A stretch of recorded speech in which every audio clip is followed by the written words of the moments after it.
ए और डी दिया, ये आपको पता होना चाहिए।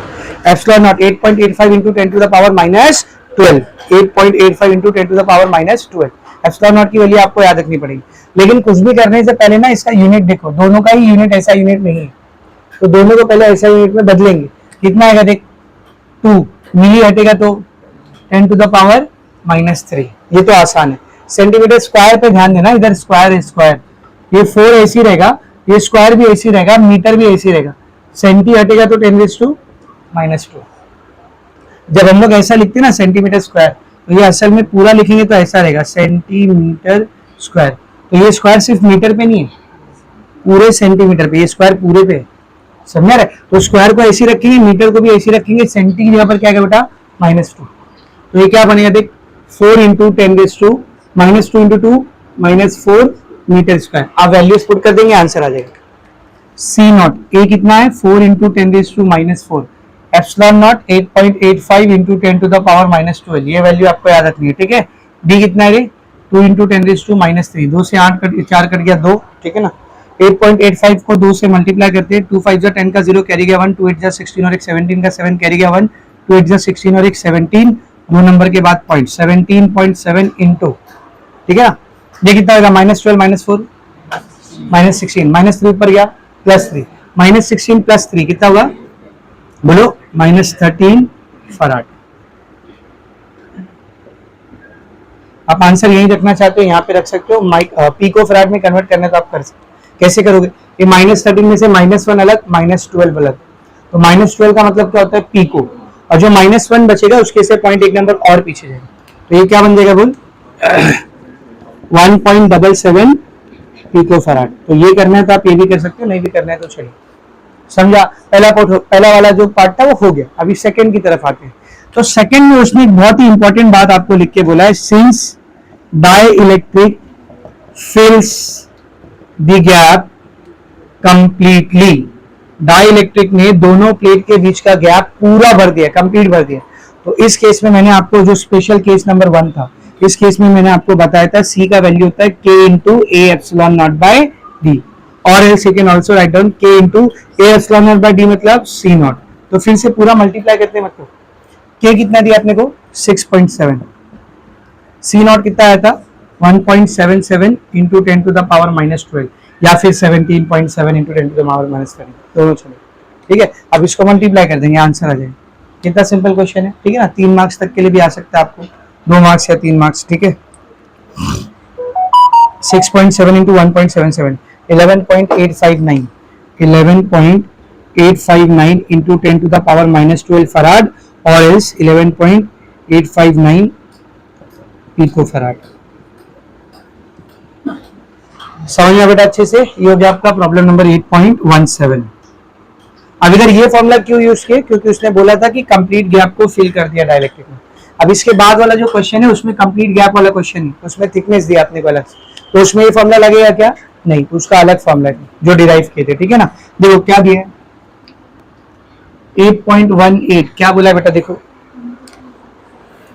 इन a capacitor of capacitance 20 microfarad. एक कैपेसिटर है जिसका कैपेसिटेंस दिया हुआ है, कितना दिया हुआ है बेटा, देख 20 microfarad. The distance between the plate is 2 millimetre. दोनों प्लेट के बीच का डिस्टेंस कितना है बोल, 2 मिलीमीटर। तो प्लेट के बीच का डिस्टेंस दिया मतलब क्या दिया रे, बी दिया है ना। बी कितना दिया बेटा 2 मिलीमीटर, और कैपेसिटेंस दिया मतलब क्या दिया है, सी कितना दिया है, सी 20 माइक्रोफराड। अभी आगे पढ़ो जरा, देखो क्या लिखा है, if a dielectric slab of with 1 millimetre and dielectric constant 2 is inserted between. If a dielectric slab is inserted, अगर एक डाइलेक्ट्रिक स्लैब को इंसर्ट किया जाए, मतलब अभी तक डाइलेक्ट्रिक स्लैब नहीं था, इसका मतलब पहले जो कैपेसिटेंस दिया हुआ है वो बिना डाइलेक्ट्रिक के दिए, तो असल में वो सी की वैल्यू नहीं है, किसकी वैल्यू है, कैसे पहचाने समझा, वो बाद में बोला if a dielectric slab is inserted, मतलब बाद में हम लोग डाइलेक्ट्रिक स्लैब को इंसर्ट कर रहे हैं। तो ये जो आपको कैपेसिटेंस दिया है बिना डाइलेक्ट्रिक के दिए, तो बिना डाइलेक्ट्रिक का मतलब क्या बेटा, सी नॉट। अब डाइलेक्ट्रिक के बारे में क्या क्या डेटा दिया, देख if a dielectric slab of with, dielectric का थिकनेस दिया, विथ दिया, किससे दिखाते हैं इसको, टी से, कितना दिया है, T 1 millimetre. If a dielectric slab of thickness T या with 1 millimetre and dielectric constant, dielectric constant मतलब क्या बेटा, के, कितना दिया के 2 दिया is inserted between the plate what is the new capacitance. तो डाइलेक्ट्रिक ऐड करने के बाद जो नया कैपेसिटेंस रहेगा उसका वैल्यू निकालना। डाइलेक्ट्रिक के बाद की कैपेसिटेंस को किससे दिखाते हैं हम लोग, सी से दिखाते हैं। तब ये वाला फॉर्मूला मत यूज करना प्लीज। बोले सर एकदम सिंपल है, C is equal to K into C naught, C naught दिया हुआ है, के दिया हुआ है, सी मिल जाएगा, है ना। बोलो नहीं कर सकते फॉर्मूला यूज, क्यों नहीं कर सकते, क्योंकि डाइलेक्ट्रिक ने कंप्लीट स्पेस को फिल नहीं किया। हाँ ये फॉर्मूला अगर आप यूज कर सकते थे, कब मालूम, अगर ऐसा बोलता है if a dielectric slab of with 2 millimetre, एक डाइलेक्ट्रिक स्लैब है जिसका विथ कितना है 2 मिलीमीटर, तब आपको उसमें दूसरे लफ्जों में बोल दिया कि कंप्लीट गैप फिल है, क्योंकि दोनों प्लेट के बीच का डिस्टेंस भी कितना है 2 मिलीमीटर। और अगर डाइलेक्ट्रिक भी 2 मिलीमीटर थिक है, मतलब उसने पूरा स्पेस ऑक्यूपाई कर लिया ना, तब ये फॉर्मूला यूज कर सकते थे। पर अभी 2 मिलीमीटर का डिस्टेंस है, डाइलेक्ट्रिक सिर्फ आधा स्पेस ऑक्यूपाई कर रहा है 1 मिलीमीटर, तब आप ये फॉर्मूला यूज नहीं कर सकते। इसके लिए आपको इसका फॉर्मूला यूज करना पड़ेगा। कोई भी फॉर्मूला यूज करने से पहले यूनिट कन्वर्जन करते हैं। 2 इंटू 10⁻³ मीटर, 20 इंटू 10 माइक्रो मतलब -6 फराड, 1 इंटू मिली हटेगा 10⁻³ अब फॉर्मूला यूज करते हैं। क्या दिया हुआ मेरे को, C nought. What is the formula of C nought, A nought by D. इसका मतलब ए नॉट बाय डी की वैल्यू मुझे दिया हुआ है, A into E nought epsilon not by D की वैल्यू मुझे दिया हुआ है, कितना सी नॉट, सी नॉट कितना था बेटा 20 इंटू 10⁻6 फराड। इसको ऐसे रहने दो, ये आगे काम आएगा, भी देखते हैं। निकालना क्या है मेरे को, सी, सी मतलब विथ डाइलेक्ट्रिक का कैपेसिटेंस। क्या फॉर्मूला था इसका, ए एप्सिलॉन नॉट बाय, बोलो D minus T plus T by K, D minus T plus T by K. तो जिसका जिसका वैल्यू इन सब में से आपको पता है रख दो ना। मुझे एरिया मालूम है, एप्सिलॉन नॉट मालूम है, लेकिन मत रखो। क्यों मत रखो, ये जो वैल्यू पता है उसमें ए इंटू एप्सिलॉन नॉट ऐसी है ना, तो उसको ऐसी रहने दो, आगे काम आएगा अपने को, समझ रहे। तो ये ए इंटू एप्सिलॉन नॉट को ऐसे ही रहने देते हैं। D, how much is D, 2 into 10⁻³ minus T, T कितना है 1 इंटू 10⁻³ प्लस टी कितना है वापस 1 इंटू 10⁻³ बाई के कितना है बेटा 2 है। इसको सॉल्व करते हैं, ठीक है ना। तो ये कितना हो जाएगा देख, ए इंटू एप्सिलॉन नॉट, या 1 मिनट सॉरी, कपड़ा कहाँ गए थे, हाथ में लेके बैठी, बता रही भी नहीं ना। इसमें भी खाली ए एप्सिलॉन नॉट को अकेला करते हैं, सिर्फ ए एप्सिलॉन नॉट, तो ये डी इधर आ जाएगा, क्योंकि डी की वैल्यू पता है ना मेरे को, डी मालूम है ना। तो ए एप्सिलॉन नॉट कितना हो जाएगा देख, A epsilon naught is equal to C naught कितना है 20 इंटू 10⁻6 और डी कितना है 2 इंटू 10⁻³ कितना बनेगा देखिए 2 2 जा 4, -6 -3 -9, ये 1 0 मतलब +1, -9 + 1 -8। तो ये ए इंटू एप्सिलॉन नॉट की वैल्यू आई है, इसको आगे रखेंगे, ठीक है ना। हाँ वापस से फॉर्मूला लिखते, क्या फॉर्मूला था, C is equal to A epsilon not by D minus T plus T by K. तो ये हो जाएगा ए एप्सिलॉन नॉट, या ए एप्सिलॉन नॉट की जगह उसकी वैल्यू रख दो डायरेक्ट, क्या है 4 into 10⁻8 divided by D, how much is D, D कितना है 2 into 10⁻³ minus T 1 into 10⁻³ 2 into 10⁻³ by sorry 1 into 10⁻³ by 2। दो 10⁻³ में से एक 10⁻³ माइनस होगा तो 10⁻³ बचेगा ना। तो 4 इंटू 10⁻8 ये दोनों माइनस किए, एक 10⁻³ बचेगा, है ना। आगे प्लस बेटा 1/2 बोलो 0.5 इंटू 10⁻3, दोनों में से 10⁻3 तो 4 इंटू 10⁻8, दोनों में से 10⁻3 कॉमन चले गया, इधर क्या बचा बोल 1 प्लस यहाँ पे क्या बचा 0.5, कितना आ जाएगा ये 4 इंटू 10⁻8 10⁻3 1 प्लस 1.5 0.5 1.5 गया, 1.5 मतलब 1.5 यानी 3/2, ठीक है ना। तो ये क्या बनेगा देख 4 10⁻8 ये 10⁻3 ऊपर जाएगा तो +3 और ये 1.5 मतलब 3/2, 4 को ऐसी रहने दो, 3/2 ऊपर गया 2/3 10⁻8 + 3 कितना आएगा -5। इसको सॉल्व कर देंगे आंसर आ जाएगा, ठीक है ना। 3 का 3 कितना बच गया रे 1, 3 3 9, अब इधर 3 3 आता जाएगा, 3 3 3 आता जाएगा, क्या बचेगा 2 3 जा 6, 2 3 जा 6, 2 1 जा 2 into 10⁻⁻5 farad. If you want, you let your answer like this only, or else point को एक नंबर आगे करते हैं, कितना हो जाएगा ये 26.6. पॉइंट जितना नंबर आगे करते हैं उतना नेगेटिव पावर आता है. एक नंबर आगे की मतलब -1, वो -1 या -5 -6 और -6 मतलब माइक्रो, दोनों चलो समझा अच्छे से. ये जितने भी मैं यूनिट्स अलग करके आपको दे देता हूँ ना, ये मैं इसीलिए कराता हूँ कि अगर यही क्वेश्चन एमसीक्यू में आ जाए, है कि नहीं, तो आपको हो सकता है एमसीक्यू में ये आंसर ना दिया हो पर ये आंसर दिया, तो आपको कन्वर्जन आना चाहिए कैसे बदलते हैं यूनिट. समझ में आ रहा अच्छे से. तो यहाँ पर ये दोनों न्यूमेरिकल हो गया, लिखो फिर आगे करते हैं. और कभी पूछा भी नहीं इसीलिए मैं उसके ऊपर इतना एम्फेसिस कर भी नहीं रहा, लेकिन बहुत समझने लग कर रहे हैं ना हम लोग. कैपेसिटर ले रहे हैं, बैटरी से कनेक्ट कर रहे हैं, वही डायग्राम में फिर से बना रहा हूँ. और फिर मेरा आपसे क्वेश्चन रहेगा, जरा बोर्ड पर ध्यान से देखना. ये दो प्लेट्स है, कैपेसिटर की दोनों प्लेट. एक प्लेट को मैंने बैटरी के पॉजिटिव से कनेक्ट कर दिया, ये नेगेटिव बैटरी का, समझिए इसका पोटेंशियल है V. पोटेंशियल कितना बेटा इसका V, इधर प्लस इधर माइनस. ठीक है, दोनों प्लेट्स के बीच में मैंने एक डाइलेक्ट्रिक को भी इंट्रोड्यूस कर दिया. पूरी जगह को, पूरे स्पेस को ऐसा एक डाइलेक्ट्रिक से भर दिया. सब ठीक है. अच्छा, डाइलेक्ट्रिक कौन सा मटेरियल होता है, डेफिनेशन याद करो, कल पढ़ाया था. Very good. कौन सा मटेरियल होता है, इंसुलेटिंग मटेरियल होता है. मुझे बता, इस सर्किट में पूरा ऐसा क्लोज सर्किट में करंट बहेगा या नहीं. सिंपल, सर्किट में करंट बहेगा या नहीं. अगर मैं यहाँ पे ऐसे एमीटर लगाऊं तो करंट दिखाएगा या नहीं. ये वायर है, ये वायर है, इसको बीच से खोल दिया, बीच में हवा है, बीच में हवा है, करंट बहेगा, बोलो नहीं बहेगा. लकड़ी रख दिया तो नहीं, ऐसे कुछ हो रहा है ना यहाँ पे. बस एक अलग चीज है कि इधर दो मेटल की प्लेट ले ली गई, करीब करीब में दो मेटल की प्लेट ले ली गई, और बीच में या तो डाइलेक्ट्रिक रख दो, कोई भी लकड़ी बिकड़ी का, कोई भी डाइलेक्ट्रिक, या बीच में हवा रहने दो, कुछ मत रहने दो. करंट बहेगा या नहीं बहेगा, नहीं बहेगा. आप यहाँ पे एमीटर लगाओगे, आपको करंट दिखेगा. इतना दूर क्यों जा रहे हो, इतना दूर क्यों जा रहे हो. ये लगा है कैपेसिटर, ये लगा है ना कैपेसिटर फैन में, इसके अंदर भी दो कंडक्टिंग मटेरियल होंगे, और बीच में या तो एयर या तो डाइलेक्ट्रिक, यानी कि एक इंसुलेटिंग मटेरियल होगा. यहाँ से जो करंट भेजते हैं हम लोग बटन से, वहां तक पहुंच रहा है कि नहीं पहुंच रहा है, तभी तो ये नाच रहा है, वरना ये नाचेगा कैसे. क्वेश्चन बनता है कि नहीं, बोलो बनता है या नहीं. इधर करंट कैसे फ्लो हो रहा है सर. अच्छा, एक बात और बताऊं मैं आपको, यहाँ पे एमीटर रखोगे तो करंट दिखाएगा, यहाँ पे एमीटर रखोगे तो करंट दिखाएगा, इधर रखोगे तो नहीं दिखाएगा. जादू. यहाँ रखोगे तो नहीं दिखाएगा. अब इसी चीज को एक्सप्लेन करने के लिए साइंटिस्ट लोगों ने एक नया फंडा इंट्रोड्यूस किया पिक्चर में, जिसका नाम क्या बेटा, डिस्प्लेसमेंट करंट. स्पेशली मैक्सवेल नाम के एक फिजिसिस्ट थे, उन्होंने इसके ऊपर काम किया, डिस्प्लेसमेंट करंट. यहाँ पे करंट कैसे फ्लो कर रहा है, इसको प्रॉपरली उन्होंने एक्सप्लेन किया. तो अब ये डिस्प्लेसमेंट करंट क्या होता है, मैं आपको पढ़ाने जा रहा हूँ. सब बोर्ड पर देखेंगे बेटा.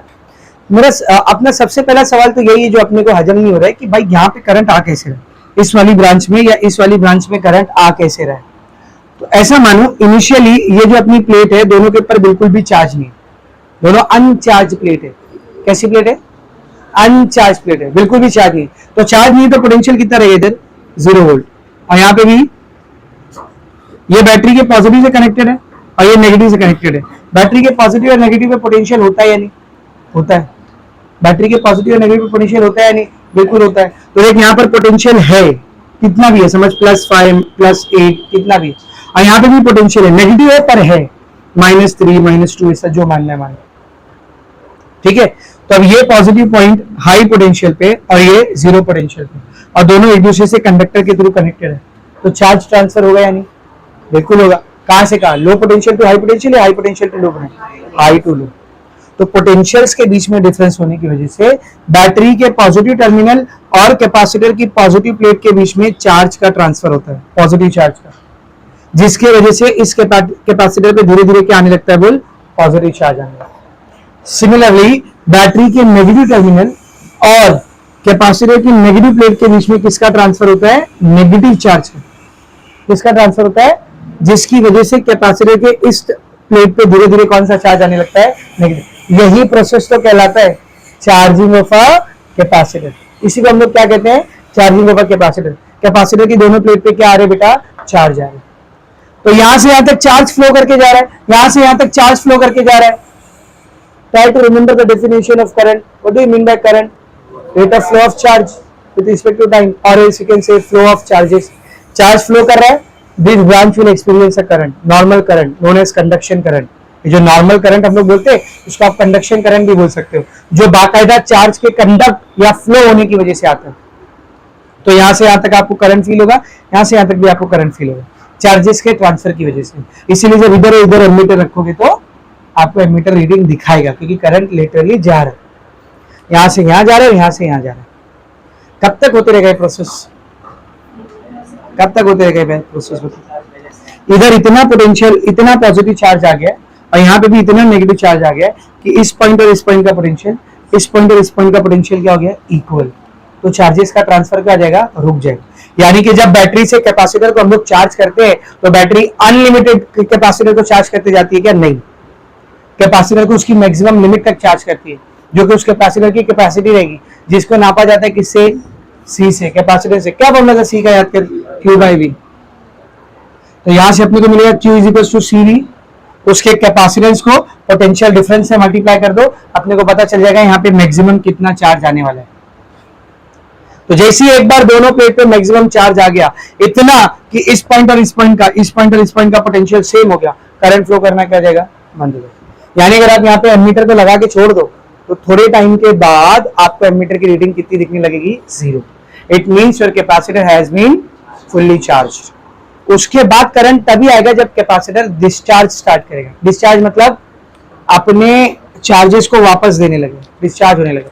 अब ये कब होता है, वो अपना एसी सर्किट का टॉपिक है, डिस्चार्जिंग ऑफ अ कैपेसिटर, अभी नहीं देख रहे हम। समझ में आ रहा अच्छे से? तो सब बोर्ड पर देखेंगे। हाँ बेटा, करंट क्यों आ रहा है यहाँ पर, समझा? करंट क्यों आ रहा है यहाँ पर, समझा? लेकिन फिर एक मसला है सर, ये सर्किट में फिर क्लोज करंट तो नहीं जा रहा, ये सर्किट में क्लोज करंट नहीं जा रहा है। यहाँ से यहाँ तक का समझ में आ रहा है, पॉजिटिव चार्ज जा रहा है तो यहाँ से यहाँ तक करंट जा रहा है, यहाँ से यहाँ तक का भी समझ में आ रहा है, नेगेटिव चार्ज जा रहा है, तो करंट कैसा रहेगा, ऐसा है ना, ऐसा है ना? नहीं, करंट का डायरेक्शन हमेशा कौन सा डायरेक्शन होता है, जिस डायरेक्शन में पॉजिटिव चार्ज जाएगा। नेगेटिव चार्ज ऐसा जा रहा है ना, अगर पॉजिटिव होता तो उल्टा आता, तो एरो कैसे दिखाएंगे, ऐसे। या फिर आप ऐसा भी समझ सकते हो, नेगेटिव चार्ज मतलब कौन, इलेक्ट्रॉन, यानी यहाँ पर इलेक्ट्रॉन से जो यहाँ से निकल के ऐसे जा रहे हैं। अब मैंने आपको करंट इलेक्ट्रिसिटी में बताया था, direction of flow of electron and direction flow of current हमेशा कैसे ले जाता है, अपोजिट। तो इलेक्ट्रॉन अगर ऊपर जा रहा है तो करंट नीचे आएगा। तो सर यहाँ से यहाँ तक का करंट जा रहा है, समझ में आ रहा है, यहाँ से यहाँ तक का करंट आया, सर ये बीच में करंट कहाँ गया? क्योंकि जब इधर भी करंट आएगा तभी तो हम लोग बोलेंगे कि एक क्लोज सर्किट में करंट फ्लो कर रहा है, तो इधर करंट कैसे आएगा? तो इसी चीज को, यहाँ के करंट को अपने को कौन समझाता है, डिस्प्लेसमेंट करंट। कौन समझाता है बेटा, बोल? ये जो करंट है इसको आप डिस्प्लेसमेंट करंट नहीं बोलोगे, ये आपका कंडक्शन करंट है। कौन सा करंट है, बोल? कंडक्शन करंट, नॉर्मल करंट है। यहाँ पे जो करंट आएगा उसको डिस्प्लेसमेंट करंट बोलेंगे। अब यहाँ पे करंट कहां से आएगा sir, from where this here current will come. तो सब लोग ध्यान से देखो भाई, ये प्लेट पे पॉजिटिव चार्ज आ रहा है, ये प्लेट पे नेगेटिव चार्ज आ रहा है, दोनों के बीच में इलेक्ट्रिक फील्ड बनेगी, हाँ या ना? बनेगी। कौन से डायरेक्शन में, पॉजिटिव से नेगेटिव के बीच में। ये बीच में मैंने रखा है डाइलेक्ट्रिक। इलेक्ट्रिक फील्ड इतनी शरीफ है क्या, डाइलेक्ट्रिक को ऐसे ही छोड़ देगी? क्या करेगी इलेक्ट्रिक फील्ड डाइलेक्ट्रिक के साथ, पोलराइजेशन। इलेक्ट्रिक फील्ड डाइलेक्ट्रिक का क्या करेगी, समझिए नॉन पोलर डाइलेक्ट्रिक था, पॉजिटिव नेगेटिव। तो इस इलेक्ट्रिक फील्ड के से पॉजिटिव चार्ज कहां मूव होगा, इस साइड, और नेगेटिव चार्ज इस साइड। पॉजिटिव और नेगेटिव चार्ज क्या हो रहा है, बोल? मूव कर रहा है। पॉजिटिव और नेगेटिव चार्ज क्या हो रहा है, बोल? मूव। बहुत ज्यादा मूव नहीं कर रहा है, थोड़ा मूव कर रहा है, पर कर रहा है। एंड मूवमेंट ऑफ या फिर फ्लो ऑफ चार्ज, करंट। तो इधर एक टाइनी करंट जनरेट होगा एक डाइपोल के अंदर, एक मॉलिक्यूल के अंदर, पॉजिटिव और नेगेटिव के डिस्प्लेस होने की वजह से, या आप बोल सकते हो बाउंड चार्जेस के डिस्प्लेस होने की। ये बाउंड चार्ज है ना, क्यों बोल रहे इसको बाउंड चार्ज? ये एटम को छोड़ के बाहर नहीं आ सकता है। हाँ तब आएगा जब आप इसको इतनी इलेक्ट्रिक फील्ड दे दो कि ये ब्रेक डाउन कर जाए। याद है, डाइलेक्ट्रिक स्ट्रेंथ बोलते हैं उसको, कल पढ़ाया था। तो पॉजिटिव नेगेटिव चार्ज सेपरेट हुआ, टाइम करंट आया। ऐसे दूसरे मॉलिक्यूल में भी होगा, ऐसे तीसरे मॉलिक्यूल में भी है। तो ये जो छोटे छोटे चार्जेस के सेपरेशन की वजह से थोड़ा थोड़ा करंट आ रहा है, यही करंट पूरा एड अप होकर के एक करंट बनाएगा, जिसको हम लोग डिस्प्लेसमेंट करंट बोलते हैं। नाम नहीं थे उसके, डिस्प्लेसमेंट वर्ड है, क्योंकि ये किसकी वजह से आ रहा है, चार्जेस के डिस्प्लेस होने की वजह से। किसकी वजह से आ रहा है बोल, चार्जेस के डिस्प्लेस होने की वजह से। सबको एकदम अच्छे से समझा? डिस्प्लेसमेंट करंट किसको बोलते हैं, सबको एकदम अच्छे से समझा। तो टाइनी चार्जेस डिस्प्लेस हुए, यहाँ पर एक करंट आ गया, नाम है उसका डिस्प्लेसमेंट करंट। अब आप लोग मुझे एक बात बताओ, उसका डायरेक्शन क्या रहेगा? करंट का डायरेक्शन कैसे निकाला जाता है? जिस डायरेक्शन में पॉजिटिव चार्ज मूव करे। इन सारे डायपोल में पॉजिटिव चार्ज किधर मूव किया है? वो साइड मूव किया, तो इसका डायरेक्शन कैसे रहेगा? ऐसे। अब हो गया करंट कंप्लीट, अब हो गया करंट कंप्लीट, समझा? तो अगर किसी सर्किट में कैपेसिटर रखा लगा हुआ है तो करंट के कंप्लीट फ्लो को एक्सप्लेन करने के लिए आपको एक स्पेशल टाइप का करंट कंसीडर करना पड़ता है, नाम क्या उसका? Displacement current. तो फिर मुद्दा तो वही है ना सर, इधर एमीटर रखेंगे तो जीरो, इतना जीरो, एमीटर रखेंगे तो जीरो करंट, तो कैसे बोल रहे कि यहाँ पे करंट आ रहा है? हाँ, एमीटर यहाँ पे रीडिंग नहीं दिखा रहा है, एमीटर यहाँ पे रीडिंग नहीं दिखा रहा है, लेकिन एक काम यहाँ पर ऐसा होगा जो करंट करता है। कौन सा काम? अभी बताता हूँ, बोल। वालेकुम अस्सलाम, चल बोल कर देख। तो आप इधर बीच में एमीटर रखोगे तो ये करंट आपको दिखेगा नहीं, एमीटर में जीरो रीडिंग आएगी। फिर इसको हम लोग करंट कैसे बोल सकते हैं सर? 10th स्टैंडर्ड में, 11th स्टैंडर्ड में आप बार बार करंट की एक प्रॉपर्टी पढ़ते हो। अगर किसी कंडक्टर से करंट फ्लो कर रहा है तो उसके सराउंडिंग में क्या बनती है? मैग्नेटिक फील्ड है, बराबर। तो मैग्नेटिक फील्ड का बनना है किसकी प्रॉपर्टी होती है? करंट की। अगर कहीं से करंट फ्लो कर रहा है तो उसके सराउंडिंग में क्या होती है? Magnetic field. आप नोटिस करोगे, अगर मैं यहाँ पे कंपास को लेके आऊं, कंपास पता है ना? हाँ सर, जिसमें पेन पेंसिल लगते हैं, डायरेक्शन बताने वाला कंपास, उसके बीचों बीच में क्या लगी रहती है बोल? नीडल। कौन सी नीडल? Magnetic needle. अब एक मैग्नेट मूव कब करेगा? जब उसको दूसरी मैग्नेटिक फील्ड में लेके जाओगे। अब जैसे यहाँ पे कंपास लाओगे ना इधर डाइलेक्ट्रिक के पास, उसकी सुई हिलने लगी, उसकी सुई हिलने लगी, मतलब यहाँ पर मैग्नेटिक फील्ड है। और मैग्नेटिक फील्ड का होना किसकी प्रॉपर्टी है? करंट की। मतलब यहाँ पर एक करंट है जिसको एमीटर नहीं पहचान पा रहा है, पर है। नाम क्या उसका बोल? Displacement current. तो सर एमीटर पहचान क्यों नहीं रहा है? क्योंकि इसका नेचर कंडक्शन करंट के नेचर की तरह नहीं है, जमीन आसमान का फर्क। कंडक्शन करंट जो आता है वो चार्जेस के फ्लो करने की वजह से आता है, डिस्प्लेसमेंट करंट जो आता है वो किसी और चीज की वजह से आता है। फिलहाल तो मैंने आपको ये बताया कि चार्जेस के, बाउंड चार्जेस के टाइनी डिस्प्लेसमेंट की वजह से आता है, लेकिन इसके पीछे का असल रीजन कुछ और है, वो थोड़ी देर में बताऊंगा जब फॉर्मूला निकाल लेंगे तब। समझा? मजा आई? किसको बोलते हैं डिस्प्लेसमेंट करंट? समझा? ये पूरा मैंने आपको अपनी तरफ से नहीं पढ़ा है, ये पूरा आपको टेक्स्ट बुक में दिया। हाँ, खाली ये कंपास वाला, मैग्नेटिक फील्ड वाला, ये सब उधर नहीं दिया, ये मैंने अपनी तरफ से बताया। बाकी जो डिस्प्लेसमेंट करंट बना कैसे, ये पूरा आपको समझा है। तो भाई मुझे ये बात समझ में आ गई, इस डायरेक्शन में करंट फ्लो कर रहा है, नाम क्या है बेटा उसका? Displacement current. और यहाँ पे जो नॉर्मल करंट फ्लो कर रहा है उसका नाम क्या है? बोलो, conduction current. Now let us find out the formula for this displacement current. तो इधर दोनों प्लेट, यहाँ पे पॉजिटिव चार्ज आएगा ना, ये वाली प्लेट पे आएगा या नहीं आएगा बोल? ये वाली प्लेट पे पॉजिटिव चार्ज आएगा और ये वाली प्लेट पे नेगेटिव चार्ज। दोनों प्लेट के बीच में एक इलेक्ट्रिक फील्ड बनेगी, लेट्स से E। कितनी इलेक्ट्रिक फील्ड बन रही है बेटा? E। कितनी इलेक्ट्रिक फील्ड बन रही है बोल? E इलेक्ट्रिक फील्ड बन रही है। अब मुझे डिस्प्लेसमेंट करंट का निकालना है फॉर्मूला। किसका फॉर्मूला निकालना है बेटा? डिस्प्लेसमेंट करंट का। तो उसको मैं कैसे कर रहा हूं, सब बोर्ड पर देखेंगे। सबसे पहले इस E की वैल्यू निकालते, तो अभी थोड़ी देर पहले ब्रेक से पहले हम लोग डेरिवेशन कर रहे थे। इस वाली प्लेट की वजह से इलेक्ट्रिक फील्ड बनेगी सिग्मा बाय 2 एप्सिलॉन नॉट। ये वाली प्लेट की वजह से इलेक्ट्रिक फील्ड बनेगी बोलो, sigma bye 2 epsilon not. Plus करेंगे 2 सिग्मा बाय 2 एप्सिलॉन नॉट, 2 से 2 कैंसिल, सिग्मा बाय, कुछ नया है क्या? अभी ब्रेक से पहले किए। E को ऐसे रहने दे, सिग्मा की जगह मैं क्या रख सकता हूँ? Q by A epsilon naught. Sigma की जगह क्या रख सकता बोल? Q by A epsilon naught. ठीक है ना? ये मुझे इलेक्ट्रिक फील्ड मिल रही है बेटा, बाहर की। कौन सी वाली है? बाहर की। लेट्स से इसको मैं E नॉट नाम दे दूं। क्या नाम दे दूं? E not.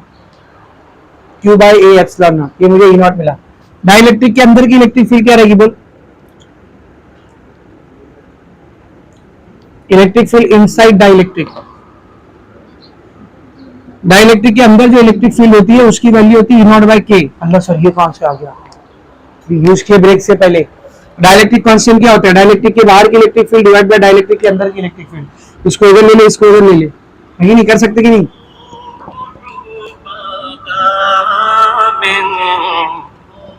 K is equal to E naught by E होता है डाइलेक्ट्रिक के बाहर की इलेक्ट्रिक फील्ड, डाइलेक्ट्रिक के अंदर की इलेक्ट्रिक फील्ड। तो यहां से मैं इसको लेके आया। अब ये E को ऐसी रहने दे, E नॉट क्या बनेगा बोल? E नॉट क्या है? Q by A epsilon not by K। तो ये क्या हो जाएगा? Q by A epsilon not, के ऊपर जाएगा तो 1 बाय K। तो इलेक्ट्रिक फील्ड की वैल्यू आ रही है Q by A epsilon not K. तो यहाँ से Q क्या मिलेगा बोल, चार्ज, मतलब ये जो कैपेसिटर पे चार्ज पड़ा हुआ है Q, Q क्या मिलेगा बोल, E या फिर ए एप्सिलॉन नॉट के, ए epsilon not K into E।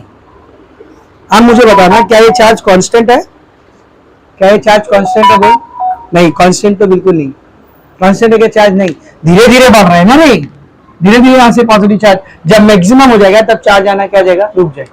तो विद रिस्पेक्ट टू टाइम ये चार्ज क्या हो रहा है बेटा, चेंज हो रहा है। तो मैं क्या कर रहा हूँ, कैसे चेंज हो रहा है उसको पता करने के लिए differentiating with respect to time T. Derivative क्या करता है, रेट ऑफ चेंज निकाल के देता है ना, तो पूरे को डेरिवेट कर दे, क्या आ जाएगा, D Q by D T and D by D T of A epsilon not K into ई। अब मेरा आपसे सवाल है, ये ए एप्सिलॉन नॉट के और ई, इन चारों में चेंज कौन हो रहा है, बोलो कौन चेंज हो रहा है, ई, इलेक्ट्रिक फील्ड। ए चेंज होगा क्या, what is a, area fix है, हेलो, अरे तुम लोग ए क्या है रे, प्लेट का एरिया, ये प्लेट का एरिया वो बदल रहा है क्या, वो तो प्लेट रखी हुई अपनी जगह पे, वो कैसे बदलेगा, एरिया फिक्स है, एप्सिलॉन नॉट कांस्टेंट है, वो 8.85 इंटू 10⁻⁻12 कांस्टेंट है, के डाइलेक्ट्रिक कांस्टेंट, उसका नाम ही कांस्टेंट है। तो ये तीनों कौन है, चेंज कौन होगा, ई। चलो ऐसे कैसे मान ले ई चेंज होगा, बिल्कुल चेंज होगा भाई, धीरे धीरे यहाँ से करंट जा रहा है, धीरे धीरे इसको चार्ज कर रहा है, जितने ज्यादा चार्जेस आते जाएंगे इलेक्ट्रिक फील्ड भी उतनी ज्यादा बनेगी, मतलब electric field with respect to time क्या होगी, चेंज। तो जो जो कांस्टेंट है उसको डेरिवेटिव के क्या कर लेते हैं, बाहर ले लेते हैं, तो क्या हो जाएगा बेटा, देख dq by dt is equals to a epsilon naught k de by dt. What do you mean by dq by dt? What is dq by dt? बोल जल्दी। dq by dt rate of change of charge with respect to time, or else you can say rate of change of rate of flow of charge with respect to time। क्या होता है ये, current होता है, कौन सा वाला, normal वाला, नॉर्मल वाला मतलब कंडक्शन करंट, कौन सा करंट रे, कंडक्शन करंट। तो आईसी की वैल्यू आ रही है A epsilon not K DE bye D. बात सही है, बात सही है, ठीक है ना। नॉर्मल फिजिक्स, बेसिक फिजिक्स, अगर कोई दो एलएचएस और आरएचएस के टर्म्स इक्वल है, अगर कोई दो एलएचएस और आरएचएस के टर्म्स इक्वल है, मतलब इसका डायमेंशन और उसका डायमेंशन क्या होना चाहिए, सेम, या फिर इसका यूनिट और उसका यूनिट क्या होना चाहिए, सेम। तो इधर मैं आईसी को इसके बराबर लिख रहा हूं, मतलब इन दोनों का डायमेंशन क्या होना चाहिए, सेम, या इन दोनों का यूनिट क्या होना चाहिए, सेम। और इधर कौन है, करंट। तो ये पूरा भी कहीं ना कहीं किसको दिखा रहा है, करंट को, वही ये डिस्प्लेसमेंट करंट, यानी ये पूरा हमको किसको दिखा रहा है बोल, डिस्प्लेसमेंट करंट को दिखा रहा है। तो हम लोग क्या देखेंगे, here term A epsilon not K into D by D T is having same dimension as IC, that is conduction current। इस पूरे टर्म का डायमेंशन आईसी के डायमेंशन के बराबर रहेगा। आईसी कौन है, कंडक्शन करंट, मतलब ये पूरे का डायमेंशन या फिर यूनिट करंट की यूनिट या डायमेंशन के क्या है, बराबर है। It means it is also representing a current, which current is it, displacement current, that is A epsilon not K DE by DT represents a current called, कौन सा current बोलिए, डिस्प्लेसमेंट करंट, डिस्प्लेसमेंट करंट। तो ID का formula क्या आ गया फिर बोल, आईडी का फॉर्मूला क्या है बोल, A epsilon not K DE by DT. समझा अच्छे से। अच्छा, अगर एयर की बात करें तो मतलब 20 से डाइलेक्ट्रिक हटा लिया मैंने, 20 से डाइलेक्ट्रिक हटा लिया, तो बीच में कौन बचेगा फिर, एयर, एयर बोल लो या फिर हो सकता है वैक्यूम हो। तो बेटा एयर या वैक्यूम के लिए के का वैल्यू 1 होती है, एयर या वैक्यूम के लिए के का वैल्यू क्या होता है, 1। तब आईडी क्या हो जाएगा बोल, A epsilon naught D E by D T. So these are the formula for displacement current. समझा अच्छे से। Now let's come back to that point where I was telling you कि यहाँ पर दोनों प्लेट के बीच में अपने को मैग्नेटिक फील्ड दिख रही थी। क्या दिख रही थी, वो पता है किसकी वजह से आ रही थी, इस टर्म की वजह से, DE by DT. D by D T मतलब rate of change of electric field with respect to time. मतलब यहाँ पर इन दोनों प्लेट के बीच में जो इलेक्ट्रिक फील्ड है वो फिक्स नहीं है, टाइम के साथ साथ क्या हो रही है, चेंज। तो जब भी कहीं पर मौजूद इलेक्ट्रिक फील्ड की वैल्यू चेंज होती है ना, अपने आप वहां पर क्या जनरेट होती है बोल, मैग्नेटिक फील्ड। क्या जनरेट होती है बोल, मैग्नेटिक फील्ड। यानी मैग्नेटिक फील्ड को मैं दो तरीके से जनरेट कर सकता हूं। हाँ, मैग्नेटिक फील्ड को मैं दो तरीके से जनरेट कर सकता हूं। कौन से दो तरीके? पहला आप 10वीं से पढ़ते आ रहे, इलेक्ट्रिक करंट के जरिए।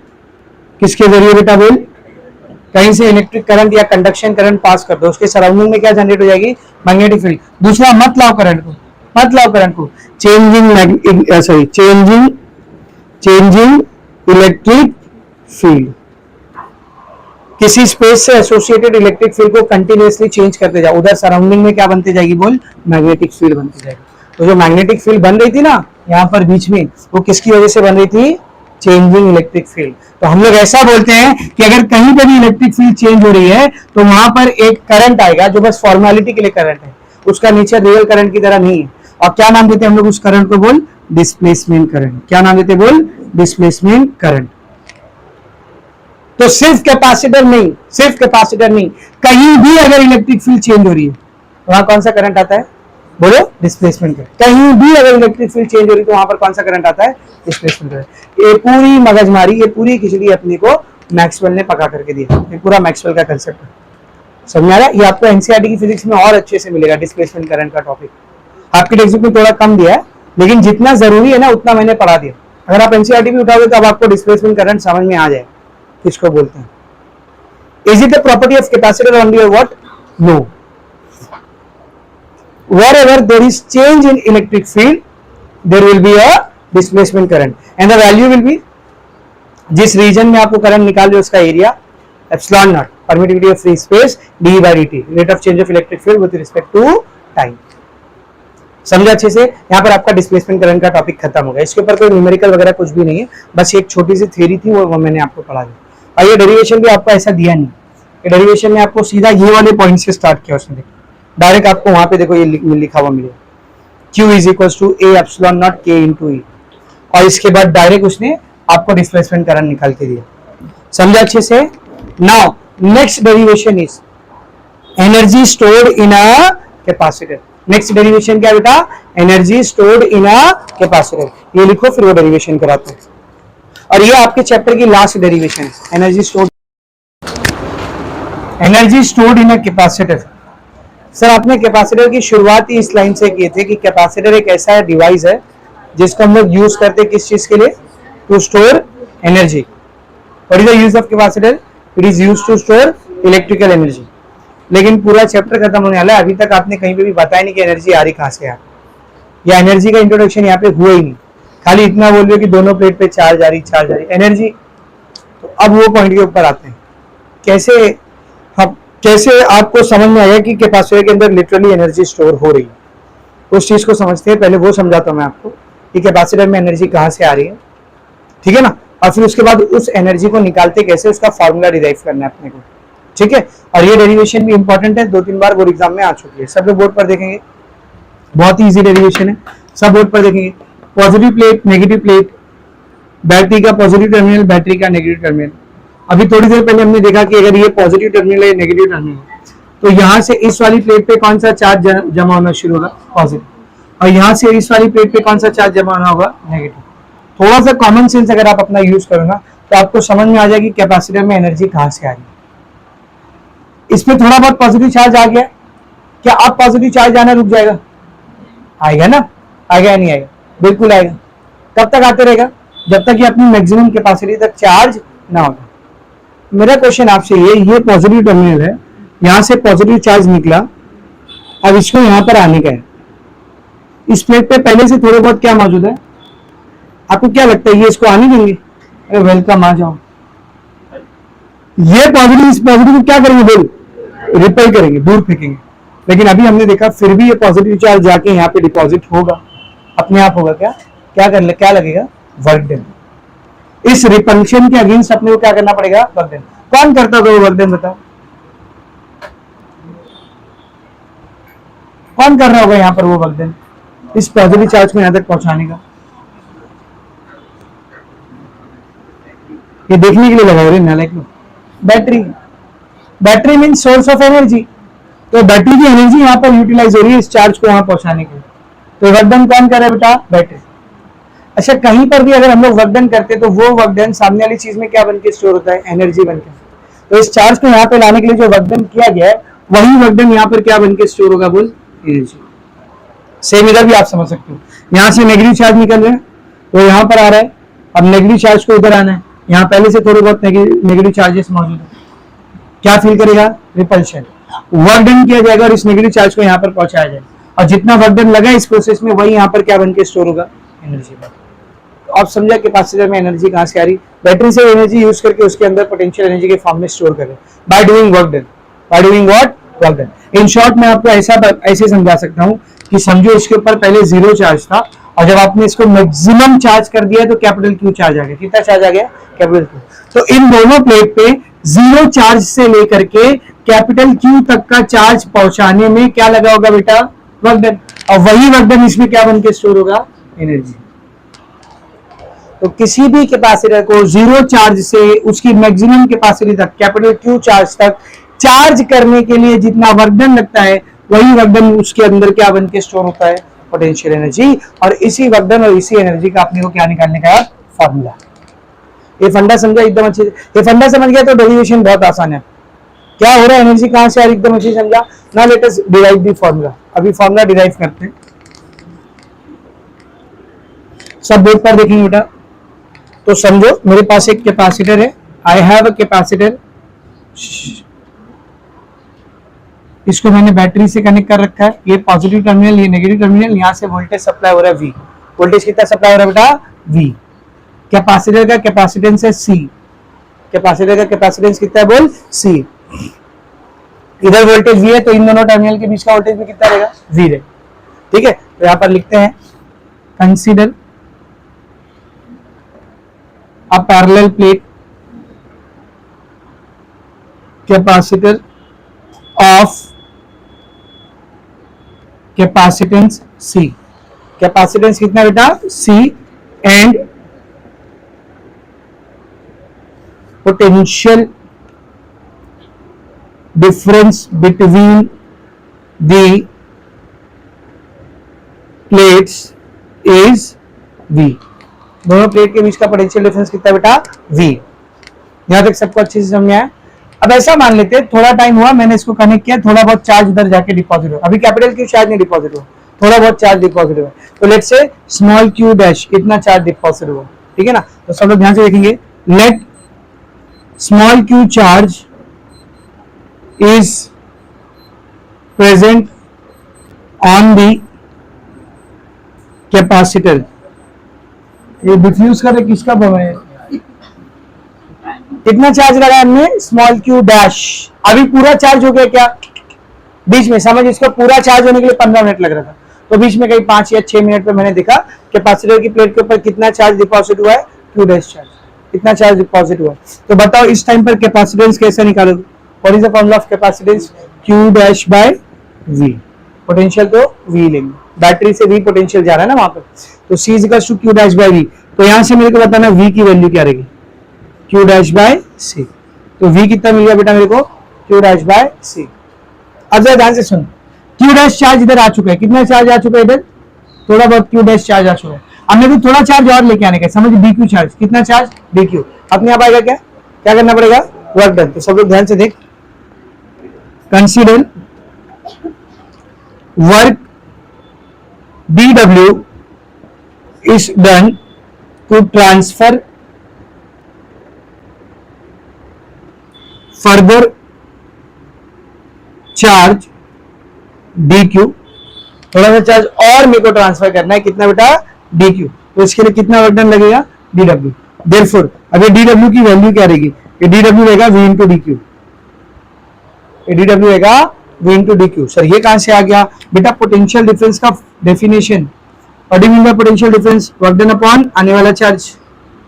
तो यहाँ पे वर्क डन कितना हो रहा है? dW। वर्क डन कितना हो रहा है? बोल, dW। वर्क डन हो रहा है dW, और चार्ज कौन सा आ रहा है रे? DQ। तो यहाँ से बताओ फिर dW कितना हो जाएगा? dW will be V into DQ। कहां से आया समझा? तो क्या बनेगा देखिए, therefore dw is equal to v, v की जगह पे क्या रख दूंगा मैं, q dash by c into dq। ठीक है, एकदम अच्छे से समझा सबको। ठीक है, ये मेरे को मिल गया छोटा वर्कडन, पर अपने को टोटल वर्कडन निकालना है। कहां से लेकर कहां तक, जीरो चार्ज से लेकर कैपिटल Q चार्ज तक चार्जिंग करने में जो टोटल वर्कडन लगे। तो देखो मैं क्या लिख रहा हूं यहाँ पर, therefore total work done to charge the capacitor from zero to capital Q, zero से कैपिटल Q तक का चार्ज देने के लिए जो टोटल वर्क डन लगेगा, कैसे निकालेंगे टोटल वर्क डन, ये जो छोटू वाला वर्क डन है इसको इंटीग्रेट करेंगे। इनिशियली चार्ज कितना था, जीरो, फाइनली चार्ज कितना है, कैपिटल Q। dw की उसकी value, what is dw, tell me what is dw, q by c into dq, तो q dash by c into dq। भाई कैपेसिटेंस तो फिक्स होता है, उसको बाहर निकाल ले, zero to capital Q, q dash into dq। What is the integration of x raised to n? Tell me. x raised to n का integration क्या होता है, x raised to n plus 1 upon n plus 1। रखो यहाँ पर 1 by c q dash raised to 1 plus 1 कितना करे, 2 divide by 2। Correct है, lower limit 0, upper limit capital Q, limit apply कर 1 by c, पहले q डैश के ऊपर क्या रखेंगे, capital Q, capital Q by q square by 2 minus 0 square by 2 कितना करे, 0। What is the formula we are getting, 1 by c q square by 2। थोड़ा सा रीअरेंज कर लेते हैं इसको, w is equal to 1 by 2 को अलग कर लो, q स्क्वायर बाय c को अलग करो। तो ये है टोटल वर्क डन कैपेसिटर को जीरो से लेकर के कैपिटल Q तक चार्ज करने के लिए। यही वर्क डन क्या बन के स्टोर होगा, एनर्जी। तो this work done is stored in the form of, बोलो, in the form of energy in the capacitor, therefore u is equals to w।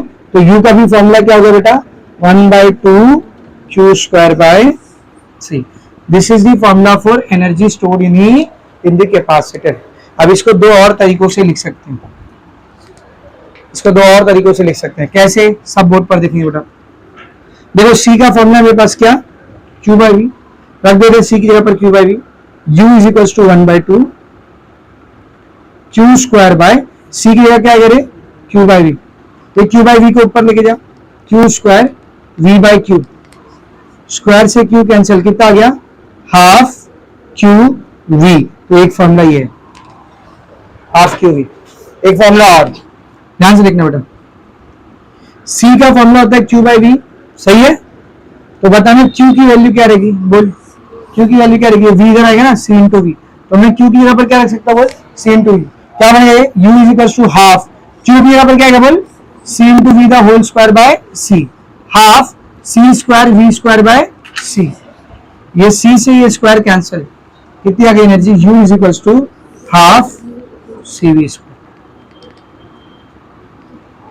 तो energy stored in a capacitor के टोटल कितने फॉर्मूले अपने पास, 3। कौन कौन से, बोल, half q square by c, half cv square, half q। अब तीनों में से कौन सा फॉर्मूला यूज करना है वो डिपेंड करता है आपको डेटा क्या दिया। चार्ज और कैपेसिटेंस दिया है तो पहला वाला फॉर्मूला यूज करें, कैपेसिटेंस और पोटेंशियल डिफरेंस दिया है तो दूसरा वाला, चार्ज और पोटेंशियल डिफरेंस दिया है तो तीसरा वाला। तो ये तीन फॉर्मूले हैं अपने पास एनर्जी स्टोर्ड इन कैपेसिटर। एकदम अच्छे समझा, तो ये आपकी लास्ट डेरिवेशन भी होगी फिनिश, और उसके सारे पॉसिबल फॉर्मूले। अच्छा, अब यहाँ पर एक चीज और है, सब लोग बोर्ड पर देखो, energy delivered by the battery. इस पूरे चार्जिंग के प्रोसेस में बैटरी एनर्जी कितनी डिलीवर करती है वो मैं आपको निकाल के दिखा रहा हूं, सब लोग ध्यान से देखना। Energy delivered by the battery. अब अपने पास एनर्जी का फॉर्मूला नहीं है, लेकिन बैटरी से पावर कितना यूज होता है उसका फॉर्मूला है। पावर का फॉर्मूला क्या होता है, अगर आपको नहीं आ रही तो इधर देखो, पावर का फॉर्मूला होता है पोटेंशियल इंटू करंट। पावर का फॉर्मूला क्या होता है, बोल, पोटेंशियल इंटू करंट। कौन है बेटा ये, पावर, ठीक है। पावर का जनरल फॉर्मूला क्या होता है, बोल, पावर का जनरल फॉर्मूला होता है बेटा एनर्जी अपॉन टाइम। पावर का जनरल फॉर्मूला क्या होता है बोल, एनर्जी अपॉन टाइम। तो पावर की जगह पर क्या जाएगा, E by T V into I. अच्छा आई का भी तो एक फॉर्मूला है ना अपने पास, what is the formula of I, charge upon time. तो v को ऐसे लिखते आई की जगह आ जाएगा चार्ज अपॉन टाइम, टी से टी। तो एनर्जी डिलीवर्ड, ध्यान दे, energy delivered by the battery कितनी है, Q इंटू वी। ये वो एनर्जी है जो बैटरी डिलीवर करती है, एनर्जी डिलीवर्ड बाय बैटरी। तो बैटरी सर्किट में जो एनर्जी डिलीवर कर रही है वो कितनी है बेटा, Q इंटू वी। और एनर्जी स्टोर्ड इन कैपेसिटर कितनी है, देख, एनर्जी स्टोर्ड इन कैपेसिटर, अभी 3 फॉर्मूला निकाले ना रे, energy stored in capacitor half Q square वैसे half C V square half Q V, कितनी है, हाफ क्यू वी। कुछ नोटिस कर रहे हो, बैटरी में एनर्जी कितनी दिया था, क्यू वी, कैपेसिटर में जमा कितनी हुई है, हाफ क्यू वी, मतलब इसकी आधी। तो बाकी की आधी एनर्जी कहां गई, it is loss in the process of charging. In the process of charging वो लॉस हो रहा है, थोड़ी बहुत एनर्जी बैटरी से निकलते वक्त की लॉस होगी, थोड़ी बहुत वायर में लॉस होगी, थोड़ी बहुत हीट बन के लॉस होगी, ठीक है ना। तो एनर्जी लॉस कितनी रहेगी बोल, एनर्जी लॉस बोलो या डिसिपिएटेड बोलो, कुछ भी बोलो, एनर्जी लॉस कितनी हो रही है इस प्रोसेस में, हाफ क्यूवी। तो ये बातें आपको याद रखनी है। बैटरी एनर्जी डिलीवर कितना करता है, क्यूवी। कैपेसिटर में स्टोर कितनी होती है, हाफ क्यूवी, और लॉस कितनी होती है, हाफ क्यूवी। इसके ऊपर ना एक बहुत ही मस्त एमसीक्यू दिया तुम लोग को, देख page number 212 question MCQ number 3 क्या बोल रहे, energy stored in a capacitor, energy stored in a capacitor and dissipated during charging a capacitor, bear a ratio of. जो एनर्जी कैपेसिटर में स्टोर हो रही है और जो डिसिपिएट हो रही है, डिसिपिएट यानी लॉस, जो लॉस हो रही है, उन दोनों का रेशियो पूछा है। कितनी स्टोर होती है एनर्जी बता कैपेसिटर में, हाफ क्यूवी, और लॉस कितनी होती है, हाफ क्यूवी।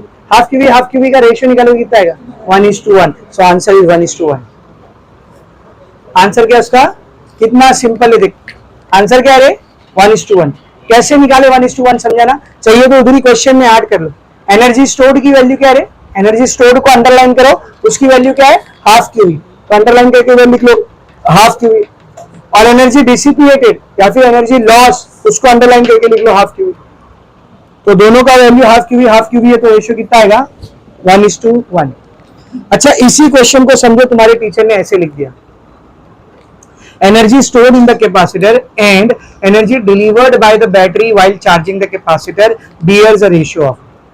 किसका किसका रेशियो पूछा है, एनर्जी स्टोर्ड और एनर्जी डिलीवर्ड। एनर्जी स्टोर कितनी होती है रे, हाफ क्यूवी, और बैटरी डिलीवर कितनी करती है, क्यूवी। इन दोनों का रेशियो निकालना है। तो ये अपॉन के नीचे से 2 को कैसे हटाओगे, मल्टीप्लाई बाय 2। तो यहां से 2 से 2 करके क्यूवी बचेगा और यहाँ पर 2 क्यूवी आ जाएगा। तो क्यूवी कैंसिल, क्या रेशियो आ रहा है, 1:2। नहीं समझे क्या, समझा अच्छे से। अगर वही क्वेश्चन ऐसा होता कि energy stored in the capacitor and energy delivered by the battery, तो उसका रेशियो क्या आता बोल, 1:2। सिंपल सी बात है, जितना भी एनर्जी कैपेसिटर में स्टोर हो रहा है बैटरी में डिलीवर उसका डबल किया रहेगा, तो 1:2। समझा अच्छे से। तो एनर्जी के ऊपर ऐसा एमसीक्यू या 1 मार्क्स का क्वेश्चन आया तो कर लेंगे ना बेटा। तो एनर्जी जो बैटरी डिलीवर करती है क्यूवी, जो कैपेसिटर में स्टोर होता है हाफ क्यूवी, और जो लॉस हो जाती है या डिसिपिएट हो जाती है हाफ क्यूवी। समझा अच्छे से। यहाँ पर ये टॉपिक भी पूरा खत्म हो गया। अब बस एक लास्ट टॉपिक अपना बचा है, वेन डे ग्राफ जनरेटर। इसको लिखो, एक न्यूमेरिकल है वो करके फिर वेन डे ग्राफ जनरेटर।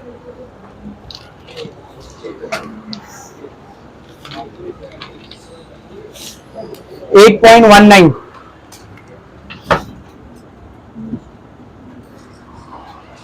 क्या दिया देखो, parallel plate air capacitor. Air capacitor मतलब बीच में कोई डाइलेक्ट्रिक नहीं है, बीच में हवा है, ठीक है ना, यानी विदाउट डाइलेक्ट्रिक। क्या बेटा, without dielectric. A parallel plate air capacitor has a capacitance of 3 × 10⁻⁹ farad. तो बिना डाइलेक्ट्रिक का कैपेसिटेंस दिया, मतलब क्या दिया बेटा, C0। कितना दिया बोल, 3 × 10⁻⁹ फराड। बिना डाइलेक्ट्रिक का कैपेसिटेंस दिया था, मतलब C0 दिया था, 3 × 10⁻⁹ फराड। आगे देखेंगे, अ स्लैब ऑफ डाइलेक्ट्रिक कांस्टेंट। अब एक डाइलेक्ट्रिक आ गया जिसका डाइलेक्ट्रिक कांस्टेंट कितना दिया है, देख 3। तो K का वैल्यू कितना दिया बेटा, 3। K दिया 3। आगे देखेंगे, एंड थिकनेस 3 सेंटीमीटर। थिकनेस मतलब T दिया है, टी कितना दिया बेटा 3 centimetre, we can write it down 3 into 10⁻² metre. Completely fills the space between the plate. अब ये डाइलेक्ट्रिक दोनों प्लेट के बीच का स्पेस क्या कर रहा है बेटा, कंप्लीटली फिल कर रहा है। तो मेरा क्वेश्चन आपसे डी की वैल्यू कितनी है, डी की वैल्यू कितनी है 3, क्योंकि अगर 3 सेंटीमीटर का स्लैब पूरा स्पेस फिल कर ले रहा है मतलब स्पेस था ही कितना 3 सेंटीमीटर, ठीक है ना। तो हम लोग लिखेंगे since dielectric fills complete space, therefore D की भी वैल्यू कितनी है बेटा 3 सेंटीमीटर।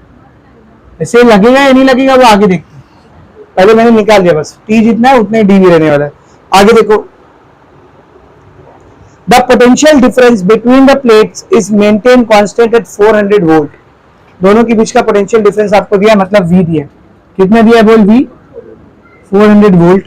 आगे देखेंगे, what is the change in energy of capacitor if the slab is remove. तो स्लैब को रख के जितनी एनर्जी रहेगी और स्लैब को हटा के जितनी एनर्जी रहेगी, दोनों केस की एनर्जी का चेंज निकालना। क्या निकालना है बोल, एनर्जी का चेंज निकालना। कैसे करेंगे सब बोर्ड पर देखो, एनर्जी का 3 फॉर्मूला अपने पास, half Q square by C, half C V square, half Q V. तो मेरे को वी दिया वी, तो इसमें से उस फॉर्मूले को रखो जिसमें वी आता है, ये रख सकते, ये रख सकते, ये वाला हटा दो। अब इस फॉर्मूले के लिए सी पता होना चाहिए, इस फॉर्मूले के लिए क्यू पता होना चाहिए। चार्ज नहीं मालूम है ये भी हट गया, कैपेसिटेंस दिया हुआ है ना, यानी ये फॉर्मूला हम लोग यूज कर सकते हैं, लेकिन इसके लिए दोनों केस का कैपेसिटेंस पता होना चाहिए। तो बेटा इधर ध्यान से देख, since dielectric fills complete space, therefore जब डाइलेक्ट्रिक बीच की पूरी जगह को फिल कर देता है तो जो डाइलेक्ट्रिक के साथ का कैपेसिटेंस होता है उसकी वैल्यू बराबर रहती है K इंटू स्पेशल केस 1। जब डाइलेक्ट्रिक पूरी जगह भरता है तो K का वैल्यू, C का वैल्यू क्या रहता है बोल, K into C naught. K कितना दिया हुआ बेटा, हाउ मच इज K 3, और C नॉट कितना है रे 3 इंटू 10⁻⁹, कितना हो जाएगा 9 इंटू 10⁻⁹ फैराड। तो ये बात का, ये डाइलेक्ट्रिक के साथ का कैपेसिटेंस, ये डाइलेक्ट्रिक के बिना का कैपेसिटेंस, और दोनों ही केसेस में पोटेंशियल डिफरेंस कितना है 400 वोल्ट। तो दोनों ही केस का मेरे को सी और वी मिल चुका है, तो मैं दोनों ही केस की एनर्जी निकाल सकता हूँ। एनर्जी निकालते हैं, फिर बाद में क्या निकाल लेंगे, चेंज ऑफ एनर्जी। जो पूछा है, क्या पूछा आपने से, चेंज ऑफ एनर्जी पूछा है ना, तो पहले एनर्जी तो निकालो विथ डाइलेक्ट्रिक। पहले कहते हैं विथ डाइलेक्ट्रिक, ध्यान दिया, विथ डाइलेक्ट्रिक क्या फॉर्मूला था एनर्जी का, हाफ सी वी स्क्वायर। तो विथ डाइलेक्ट्रिक है तो यहाँ पे सी नॉट लेंगे या सिर्फ सी लेंगे, सिर्फ सी आएगा ना, क्योंकि क्या लिखा है इधर विथ डाइलेक्ट्रिक, इसको U1 बोलते हो, क्या बोलता बोल U1, ठीक है। क्या रहेगा देख, half C, how much is C 9 into 10⁻⁹, V how much is V 400, 2 से 400 कट गया, 200 सॉरी 400 का स्क्वायर है ना,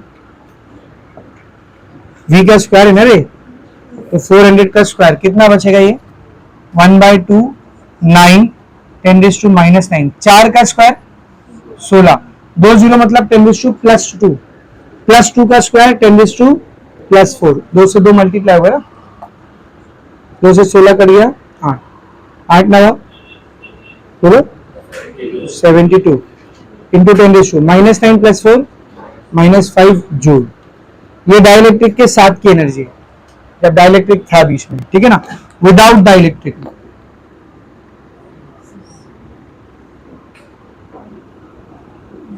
अब फॉर्मूला क्या रहेगा बोल, U2 इज टू बोलो half C naught V square. तो U2 is to half C naught कितना बेटा 3 इंटू 10⁻⁹, वी स्क्वायर 400 का स्क्वायर, हाफ 3 10⁻⁹, 4 का स्क्वायर 16, 2 0 मतलब +2 का स्क्वायर +4, 2 से 16 कट गया 8, 8 के 24, 10⁻⁵ जूल। उसने ना शुरू की एनर्जी निकालने बोला था ना बाद की एनर्जी, उसने बोला था कितनी एनर्जी चेंज हुई, चेंज इन एनर्जी। तो पहले कितनी थी एनर्जी, पहले कितनी थी एनर्जी बोल U1 है ना, बाद में कितनी होगी एनर्जी U2, तो कितना आएगा ये 72 इंटू 10⁻⁵, 24 इंटू 10⁻⁵, कितना आएगा बोल? 10⁻⁵, कॉमन 72 माइनस 24, 12 में से 4 गया 8, 6 में से 2 गया 6, 68 इंटू 10⁻⁵ जूल, ये अपना आंसर। समझा अच्छे से? तो यहाँ पर ये न्यूमेरिकल भी हो गया। Now the last topic of the chapter क्या हुआ है? अच्छा 6 में से 2 गया ना, सॉरी 4, 6 में से 2 गया 4, सॉरी मैंने डायरेक्ट 6 लिख दिया, 2 निकालना ही भूल गया। ठीक है, तो 48 into 10⁻⁵। Last topic of the chapter is when de Graaff generator. नाम सुनो कभी?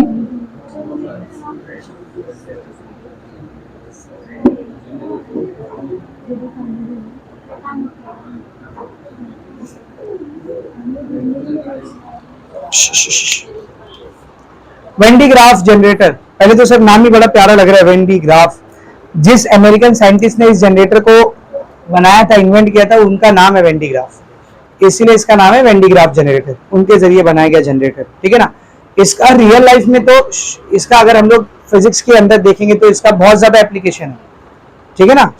पहले तो मैं आपको बता दूं इसका काम क्या होता है। एक ऐसा जनरेटर होता है जो आपको स्टैटिक चार्ज बना के देता है, वो भी 10⁻⁷ वोल्ट तक की पोटेंशियल का। 10⁻⁷ वोल्ट समझता है क्या? 10⁻⁷ वोल्ट, 10 मिलियन वोल्ट, इतने पोटेंशियल तक का स्टैटिक चार्ज ये आपको बना करके दे देगा। यानी इसका काम ही है स्टैटिक चार्ज से पोटेंशियल जनरेट करना। क्या जनरेट करना बोल? एक जगह पे मैं चाहता हूँ बहुत सारा चार्ज आ जाए, उसके वजह से बहुत ज्यादा पोटेंशियल बन जाए, पॉजिटिव या नेगेटिव। यूजुअली पॉजिटिव चार्ज बनाया जाता है, तो इसके लिए किसको यूज किया जाता है बोल? When de Graaff generator. तो इसका रियल प्रैक्टिकल देखेंगे लैब के अंदर तो बहुत सारा वर्क है। ये रेडियो एक्टिव रिएक्शंस में यूज होता है, न्यूक्लियर रिएक्शंस में यूज होता है ना? आइसोटोप, न्यूक्लियस को तोड़कर आइसोटोप बनाने में यूज होता है, बहुत सारे इसके प्रैक्टिकल लाइफ में यूज है। लेकिन चार्जेस को बच्चों को फील कराने के लिए वेन डी ग्राफ जनरेटर का एक मिनिएचर वर्जन, एक छोटा वर्जन म्यूजियम वगैरह में, फिजिक्स लैब वगैरह में रखा जाता है, या एग्जीबिशन वगैरह में। तो इसलिए मैं पूछा, आप सुने हो कि नहीं? आपने अगर देखे रहेंगे कभी, पता नहीं भी देखे तो आज घर पे आके यूट्यूब पे वीडियो सर्च करना। एग्जीबिशंस में इसका एक वर्जन रखा रहता है वेन डी ग्राफ जनरेटर का, इतना बड़ा, बस इतना बड़ा वर्जन रखा रहता है। अब कोई भी एक बच्चा है, स्पेशली लड़कियों को बुलाया जाता है क्योंकि उनके बाल बहुत बड़े होते हैं, लड़कों के बाल छोटे छोटे होते, तो मजा नहीं आएगी, है ही नहीं। तो किसी ऐसे इंसान को बुलाएं जिसके बाल बड़े बड़े, मजा आती है। बड़े बड़े मतलब यहाँ तक तो थोड़े बहुत हो। और उनको कहा जाता है कि जनरेटर के ऊपर जो स्फीयर है ना, उसके ऊपर अपने ऐसे दोनों हाथ रखे। जैसे वो लोग दोनों हाथ रखते हैं, जनरेटर का स्विच ऑन किया जाता है, ये सारे बाल ऐसे खड़े हो जाते हैं, पूरे बाल पीछे साइड में ऐसा पूरे बाल ऐसे खड़े हो जाते हैं। अभी ऐसे कैसे खड़े हो जाते सर पूरे के पूरे बाल? अभी थोड़ी देर पहले मैंने आपको बताया वेन डी ग्राफ जनरेटर क्या करते हैं। अभी थोड़ी देर पहले मैंने आपको बताया वेन डी ग्राफ जनरेटर क्या करते हैं। एक करंट फ्लो नहीं कराता है। Please don't get yourself confuse between the flow of current and flow of charges. Current electricity अलग है, चार्ज को स्टोर करना अलग है। वेन डी ग्राफ जनरेटर में क्या होता है, इसका जो आउटर स्फीयर है ना, आउटर स्फीयर, इसको हम लोग बहुत ज्यादा पॉजिटिव चार्ज देते हैं। और हमने एक प्रॉपर्टी पढ़ी थी, properties of conductor under electrostatic condition. Electrostatic condition में कंडक्टर्स की कुछ प्रॉपर्टीज होती है, उसमें एक प्रॉपर्टी हमने पढ़ा था, उसको कितना भी चार्ज दे दो वो हमेशा कहाँ जाएगा? उसके सरफेस, हमेशा कहाँ जाएगा बोलो? उसके, तो इसकी सरफेस के ऊपर बहुत ज्यादा चार्ज रहता है, पॉजिटिव चार्ज। कौन सा चार्ज बेटा? बहुत ज्यादा पॉजिटिव चार्ज रहता है। अब आपने समझो इस स्फीयर को ऐसा टच किया तो आप खुद भी क्या है? कंडक्टर हो। आप खुद भी क्या है? कंडक्टर हो। तो ये चार्ज आपकी बॉडी पे ट्रांसफर होने लगेगा, अंदर घुसेगा या बाहर रहेगा? आप भी एक कंडक्टर हो, तो आपके भी कहाँ रहेगा? सरफेस पर। तो आपके सरफेस पर, तो आपकी बॉडी के पूरे सरफेस के ऊपर एक पॉजिटिव चार्ज फैलने लगेगा, फैलते फैलते आपके बालों तक पहुंचेगा।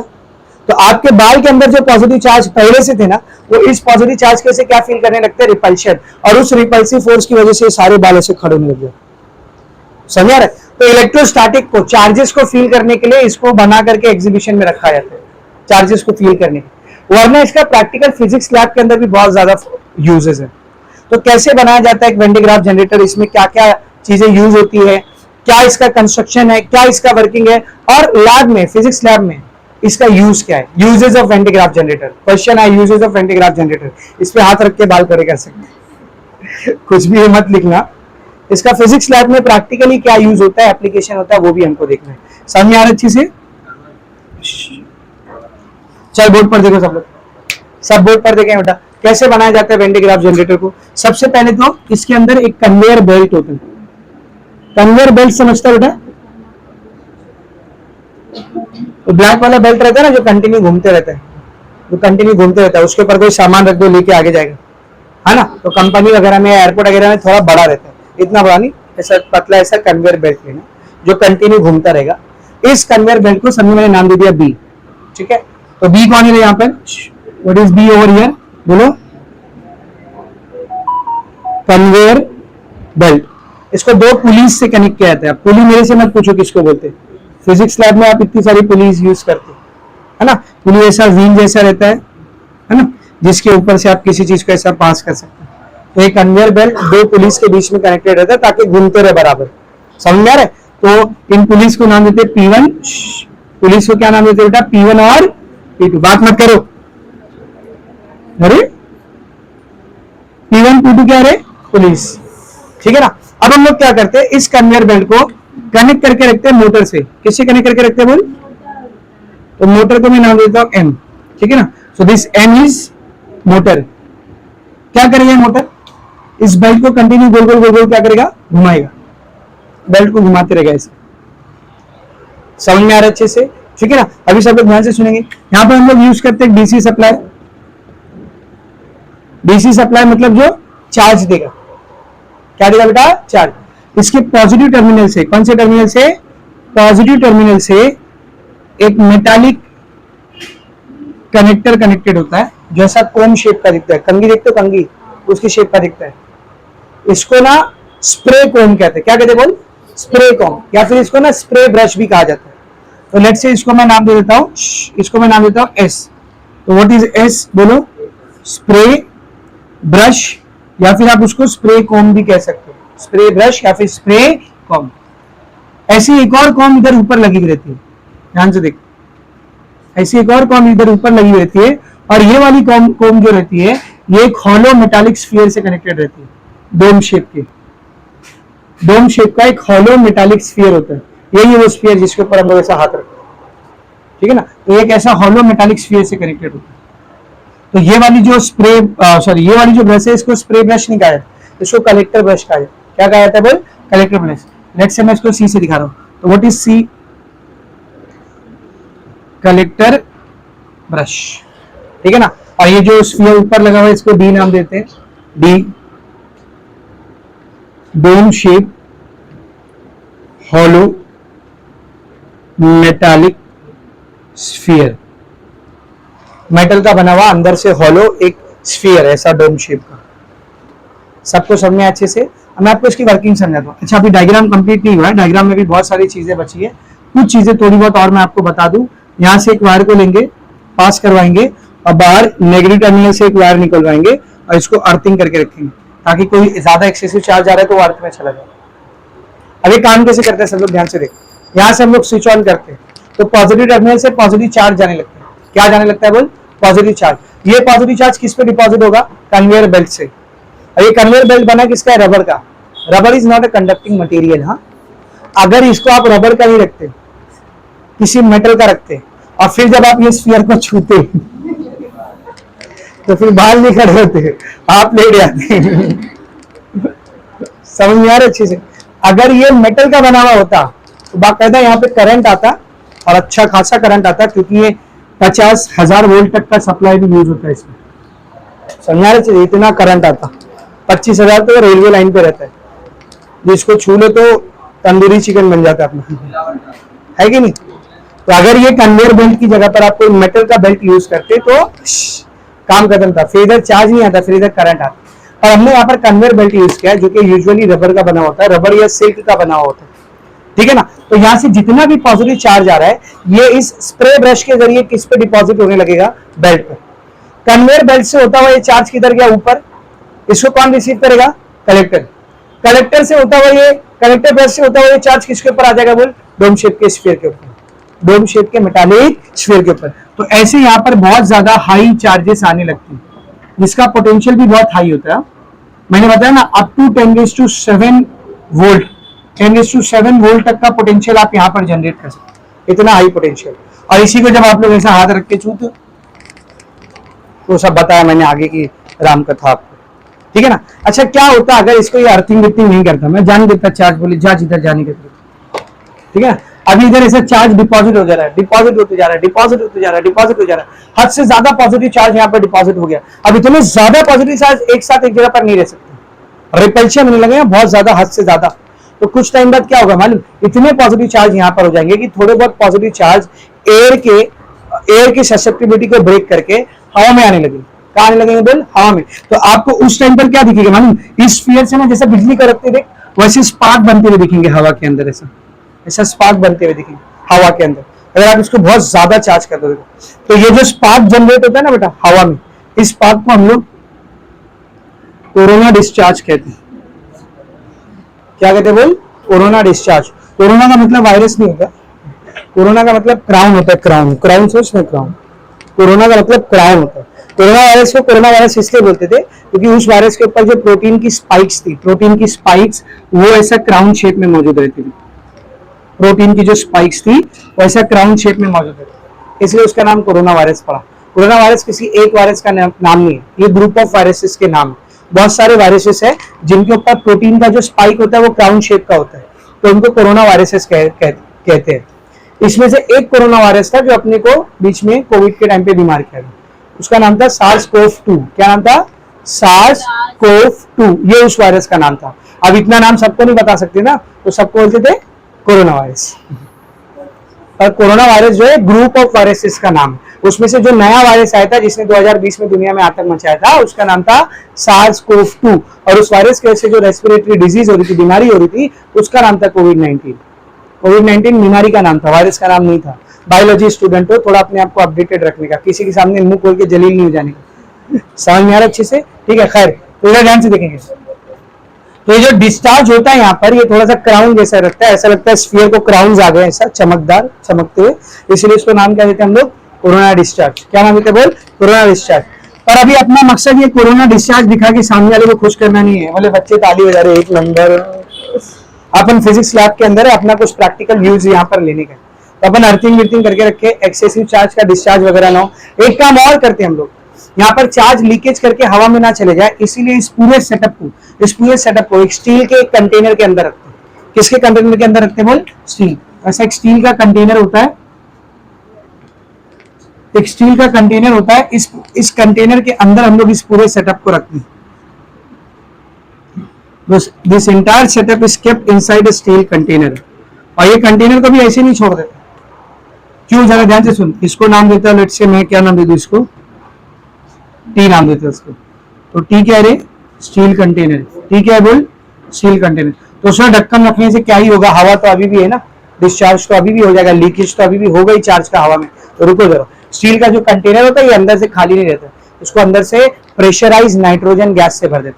कौन सी गैस से, नाइट्रोजन गैस, नॉर्मल एयर नहीं है, अंदर नाइट्रोजन गैस भरी हुई। अब ये नाइट्रोजन गैस इंसुलेटिंग मीडियम की तरह बिहेव करेगी ताकि चार्ज लीकेज ना हो। इसका इंसुलेशन और बढ़ाने के लिए नाइट्रोजन गैस को हम लोग फ्रीऑन गैस के साथ मिक्स कर देते। इसके साथ बोल, फ्रीऑन। ये फ्रीऑन गैस रेफ्रिजरेंट की तरह भी यूज होती है, और जो फ्रिज के अंदर गैस भरी हुई रहती है ना, उसके तौर पे भी इसको इस्तेमाल करते हैं, फ्रीऑन गैस। क्या फॉर्मूला है फ्रीऑन का, CCl2F2, CCl2F2, फ्रीऑन गैस। तो थोड़ी सी नाइट्रोजन गैस को फ्रीऑन गैस के साथ मिक्स करके, प्रेशराइज नाइट्रोजन गैस में थोड़ी सी फ्रीऑन गैस को मिक्स करके इसके अंदर भर देते, ताकि एक इनर्ट एटमॉस्फेयर या एक इंसुलेटिंग एटमॉस्फेयर बन जाए, ताकि जरा भी लीकेज ना हो। जरा भी क्या ना हो बेटा, लीकेज ना हो। किसका लीकेज ना हो रे, चार्ज का। चार्ज जो भी रहेगा वो इस मेटालिक स्फीयर के ऊपर ही रहेगा, बाहर नहीं आएगा चार्ज। कुछ समझा, यहां तक का समझा।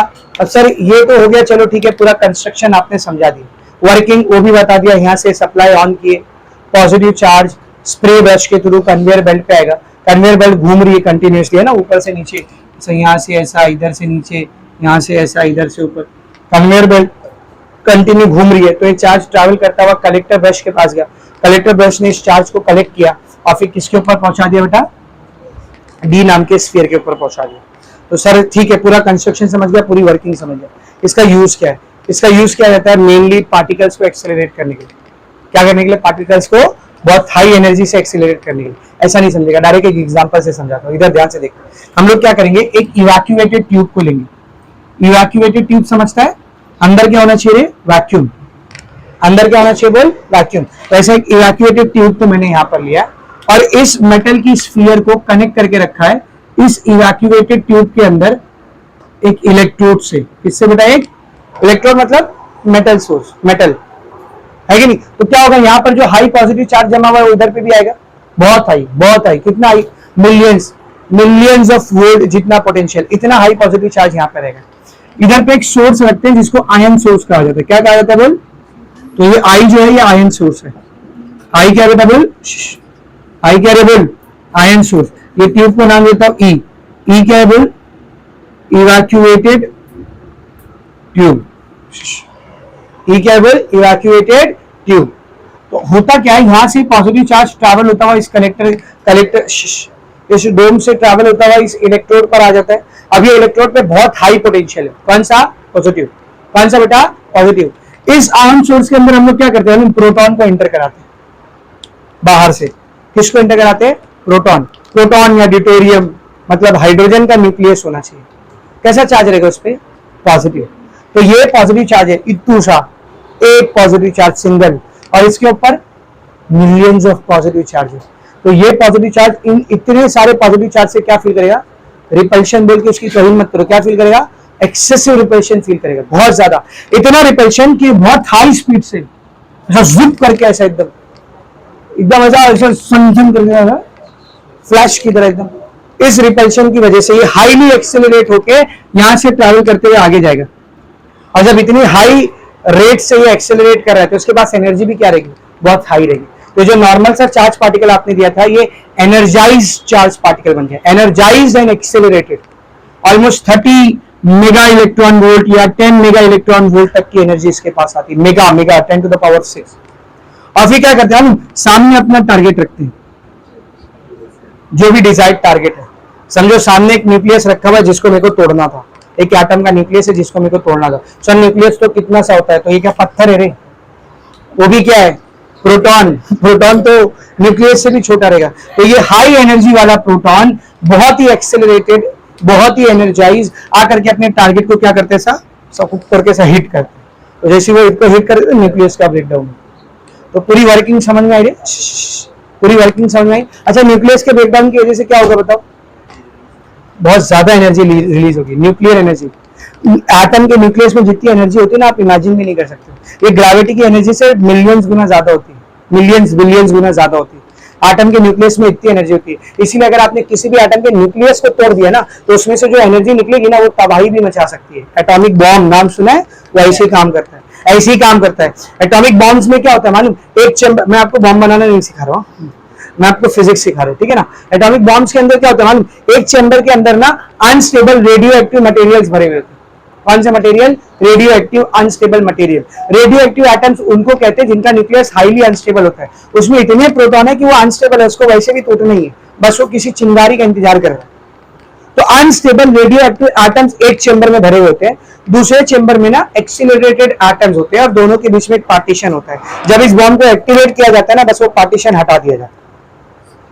जैसे वो पार्टीशन हटता है, ये सारे एक्सेलरेटेड पार्टिकल जो कि यूजुअली प्रोटॉन्स ही होते हैं, उस अनस्टेबल सामने जो भी अपने को एटम दिख रहा है, यूजुअली आज के टाइम पे यूरेनियम का इस्तेमाल किया जाता है, यूरेनियम ग्रेड को इस्तेमाल किया जाता है बॉम्ब बनाने के लिए। तो ये जो एक्सेलरेटेड पार्टिकल है उस यूरेनियम के न्यूक्लियस को हिट करता है और यूरेनियम का न्यूक्लियस फटने लगता है, और फिर उससे निकलती न्यूक्लियर एनर्जी जो पूरी जमीन को हिला के रख देती है। जमीन, आसमान, पानी, सब जगह रेडिएशन फैल जाता है, गंदे वाला रेडिएशन एकदम, है ना, एकदम अजीब गरीब रेडिएशन जो लोगों की आंखों को बर्बाद करता है, लंग्स को बर्बाद करता है, स्किन को बर्बाद करता है, जेनेटिक लेवल पर चेंजेस लेकर के आता है हमारी बॉडी के अंदर, इसलिए जनरेशंस को बर्बाद करता है। इतना गंदा रेडिएशन से निकलता है जिसका असर उस माहौल से खत्म होने में सालों लग जाएंगे, इतना गंदा रेडिएशन। और जो एनर्जी निकलती है तो आप इमेजिन भी नहीं कर सकते कितनी एनर्जी निकलती है। नॉर्मल बम से लाखों करोड़ों गुना ज्यादा एनर्जी निकलती है, बड़ी बड़ी बिल्डिंगें गिरा सकती है। उसका जो क्लाउड बनता है ना, वो इतना बड़ा बनता है कि कई किलोमीटर दूर से वो दिख के आएगा, इतना बड़ा उसका डस्ट का क्लाउड बन के जनरेट। तो न्यूक्लियस में इतनी एनर्जी होती है। इसका इस्तेमाल खाली हम लोग लोगों को मारने के लिए नहीं कर रहे, अब तक हिस्ट्री में, तारीख के अंदर सिर्फ और सिर्फ एक ही बार न्यूक्लियर बॉम्ब का इस्तेमाल हुआ है, जो अमेरिका ने यूज किया था जापान के 2 शहर पर, मालूम है ना, हिरोशिमा और नागासाकी में, वर्ल्ड वॉर 2 के टाइम पर। अब तक बस ये एक ही बार न्यूक्लियर बॉम्ब का इस्तेमाल हुआ है, और उसने इतनी तबाही मचाया था, उस शहर को ऐसे बर्बाद किया था कि आज भी उसका असर वहां पे देखने को मिल रहा है लोगों की जनरेशंस में। आज भी डिफेक्टिव जनरेशन वहां पर पैदा होती है। आज इतना तबाही उसने मचाया था कि उसके बाद से सारी कंट्रीज ने बोलिए भाई अब कुछ भी हो जाए न्यूक्लियर वेपन का इस्तेमाल नहीं करेंगे। फिर न्यूक्लियर पैक्ट होने लगे कि लड़ो, जैसे लड़ना है लड़ो, मरो, जो करना है करो, न्यूक्लियर वेपन का इस्तेमाल मत करो। इसलिए जिस कंट्री के पास आज न्यूक्लियर वेपन है, उस कंट्री के साथ कोई दूसरी कंट्री ज्यादा हरकत नहीं करती है, थोड़ा बहुत तू मैं होता है, फिर बंद पड़ जाती है। इंडिया पाकिस्तान कितने बड़े दुश्मन है, दो लोग कितना भी मुंह से लड़ रहे, असल वॉर में उतरते क्या नहीं, क्यों? दोनों के पास न्यूक्लियर वेपन है। इंडिया के पास भी न्यूक्लियर वेपन है, पाकिस्तान के पास भी न्यूक्लियर वेपन है। ये दोनों जंग में आने भी लगेंगे ना, सारी दुनिया शांत करेगी, भाई ठंडे नहीं, पीछे हटो पीछे, ताकि न्यूक्लियर वेपन का इस्तेमाल ना हो। इंडिया चाइना इतने बड़े दुश्मन, लेकिन वॉर नहीं हो रही, क्यों? दोनों के पास न्यूक्लियर वेपन है। चाइना अमेरिका 36 का आंकड़ा, दोनों लड़ रहे, अमेरिका सबसे भिड़ता है, एकदम फ्रंट से भिड़ता है, चाइना से नहीं भिड़ता, क्यों? दोनों के पास न्यूक्लियर वेपन है। मिडल ईस्ट में इतनी सी कंट्री इजराइल, इतनी सी, सुबह चलोगे ना शाम तक वो कंट्री खत्म हो जाएगी चलते चलते। हासिल मैं कसम से बता रहा हूं, अपना यूपी उससे 2-4 गुना बड़ा रहेगा। इतनी सी कंट्री है इजराइल, इतनी सी, लिटरली इतनी सी कंट्री है। अब बाइसाइकिल पे बैठ के सुबह से शाम तक वो पूरी कंट्री के एक कोने से वो कोने तक पहुंच सकते हो। यूज हम लोग अच्छे कामों के लिए भी कर रहे हैं। इलेक्ट्रिसिटी जनरेट की जा रही है आजकल न्यूक्लियर एनर्जी के जरिए। जहां जहां पर एनर्जी की जरूरत होती है, कन्वेंशनल फॉर्म्स ऑफ एनर्जी को रिप्लेस किया जा रहा है। किससे रिप्लेस किया जा रहा है? बोल, न्यूक्लियर एनर्जी से रिप्लेस किया है। तो उन सारी चीजों में ये यूज हो सकता है कि नहीं? आप बोले वेंटीग्राफ जनरेटर क्या खाली बाल खड़े करने के लिए यूज होता है? इसके बहुत सारे प्रैक्टिकल यूजेस भी है। ये न्यूक्लियर पावर्स, न्यूक्लियर रिएक्टर्स में, न्यूक्लियर रिएक्शंस के अंदर, है ना, एटॉमिक रिएक्शंस के अंदर इसका यूज होता है एक्सेलरेटेड चार्ज पार्टिकल को यूज करने के लिए, न्यूक्लियस का ब्रेक डाउन करने के लिए। समझ? और आपको पता है जब आप किसी भी एटम के न्यूक्लियस को तोड़ देना तो 2 नए एटम में बदल जाएगा। वो 2 नए एटम है, क्योंकि nucleus change atom change. Atom की आइडेंटिटी क्या होती है? उसका nucleus. Nucleus change atom change. समझ, तुम्हारे पास लोहा है, उसके न्यूक्लियस को चेंज करके गोल्ड का न्यूक्लियस बना दो, तो सोना, वो जो लोहा है ना वो सोना बन जाएगा। लोहा सही में सोना बन जाएगा अगर आप उसका न्यूक्लियस चेंज कर लो, तो वो हलवा नहीं होता है वो करना, है कि नहीं? तो यूरेनियम हो गया, या फिर ऐसी और जो दूसरे रेडियो एक्टिव एलिमेंट है, जब इनके न्यूक्लियस को तोड़ा जाता है, इनका न्यूक्लियस टूट के 2 होता है, तो 2 अलग टाइप के एटम बनके तैयार होते हैं। इन दोनों को कहा जाता है आइसोटोप्स। क्या कहा जाता है? बोल, आइसोटोप्स। समझ में आ रहा है अच्छे से? चलो आगे देखेंगे बेटा। तो अभी सीधा वो पूरा जो वेंडी ग्राफ जनरेटर है, पूरा जो वेंडी ग्राफ जनरेटर है, उसमें सब कुछ नहीं करेंगे हम लोग, सब कुछ नहीं करेंगे। सब तो मैंने आपको एक्सप्लेन ही कर दिया ना, कंस्ट्रक्शन, वर्किंग, ब्रेकिंग सब समझा दिया। सीधा यूजेस पर आएंगे। वेंडी ग्राफ जनरेटर का यूजेस क्या होता है? पेज नंबर 211 लास्ट में यूजेस हेडिंग लिए। Number 1, to carry out the disintegration of nuclear of different element. अलग अलग एलिमेंट के न्यूक्लियस को डिसइंटीग्रेट करना है। डिसइंटीग्रेट करना मतलब तोड़ना है, तो उसके लिए वेंडी ग्राफ जनरेटर यूज कर सकते हैं ना। कैसे रे? बोले सर एटम का न्यूक्लियस इसमें डालने का टूट जाएगा, है ना, टूटेगा ना, ये तोड़ने का काम कर रहे हैं? नहीं, इससे जो एक्सीलरेटेड पार्टिकल है उसके सामने टारगेट की जगह पर न्यूक्लियस को रखेंगे, तो एक्सीलरेटेड पार्टिकल उसको हिट करके न्यूक्लियस को तोड़ेगा। दूसरा यूज देखो सब लोग पानी दे रहे। दूसरा यूज देखेंगे सब लोग, to produce radioactive isotope. जाहिर सी बात है न्यूक्लियस टूटेगा, जो आइसोटोप बनेंगे वो कैसे रहेंगे? Radio active. तीसरा, to study the nuclear structure. Nucleus के स्ट्रक्चर को स्टडी करने में भी इसका यूज होता है। चौथा, to study different type of nuclear reactions. अलग अलग न्यूक्लियर रिएक्शंस में भी हम लोग वेंडी ग्राफ जनरेटर को यूज कर सकते हैं। Accelerating electron to the to sterilize food to produce materials, sorry to process materials. ठीक है ना? फूड स्टरलाइजेशन समझता है रे? फूड स्टरलाइजेशन समझता है? स्टरलाइजेशन किसको बोलते रे? बायोलॉजी वाला स्टरलाइजेशन नहीं है, स्टरलाइजेशन, नॉर्मल स्टरलाइजेशन किसको बोलते हैं? अगर आपके घर में कोई छोटा बच्चा होगा और वो बोतल का दूध पीता होगा तो डॉक्टर्स क्या बोलते हैं?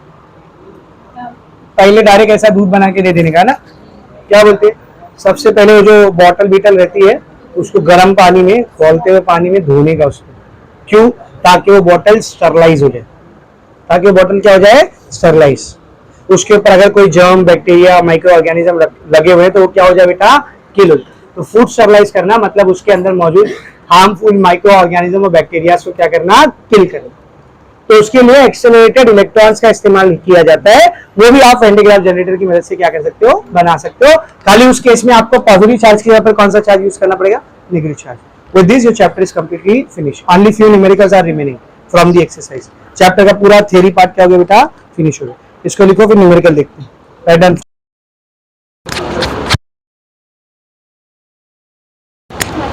देखो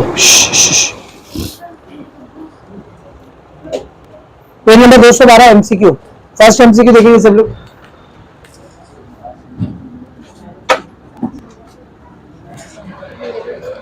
क्या बोले देखो फर्स्ट एमसीक्यू में, मार्केट एग्जिट कम ले ली। अच्छा ठीक है ठीक है। क्या दिया देखो, अ parallel plate capacitor is charge, एक पैरेलल प्लेट कैपेसिटर उसको चार्ज किया, चार्ज किया मतलब बैटरी से कनेक्ट करके उसके ऊपर चार्जिंग किया ना, उसको चार्ज दिए, ठीक है ना। इस charge and then isolated, isolated पूरी चार्जिंग करने के बाद उसको बैटरी से अलग कर लिया, क्योंकि अब बैटरी से लगा के रख के मतलब भी नहीं, हो गया ना पूरी तरीके से चार्ज, अब करंट वैसे भी नहीं आने वाला। आगे देखेंगे effect of increasing the plate separation. अब मैं क्या कर रहा हूं, प्लेट्स का सेपरेशन बढ़ा दे रहा हूं, तो इसका क्या इफेक्ट होगा, प्लेट का सेपरेशन बढ़ाने का क्या इफेक्ट होगा, कौन सी चीजों पर जरा ध्यान से देखो। On charge, number 1 charge, number 2 potential, number 3 capacitance respectively. किसको किसको किसका किसका इफेक्ट निकालने बोला उसने, चार्ज, चार्ज मतलब Q, potential V and capacitance C, इन तीनों पे क्या असर होगा वो देखना है। एक पहले क्या करें, पहले ऐसा कैपेसिटर लिए, उसको पूरा चार्ज कर लिए और कुछ तो भी डी डिस्टेंस रखे, बाद में क्या किया, इसका डिस्टेंस बढ़ा दिए। क्या बढ़ा दिया बेटा, डिस्टेंस को इंक्रीज कर दिया। उसने इन तीनों पे इफेक्ट पूछा है। चलो मेरे को एक बात बताओ, चार्ज का क्या होगा, बोल चार्ज का क्या होगा, डिस्टेंस इतना रखो इतना रखो इतना रखो कितना भी रखो, चार्ज जो है वही रहने वाला है। चार्ज के ऊपर क्या इफेक्ट पड़ेगा, वो तो बैटरी से आ गया बस खत्म, जितना आना था उतना आ गया ना, तो चार्ज क्या रहने वाला बेटा, कांस्टेंट रहने वाला।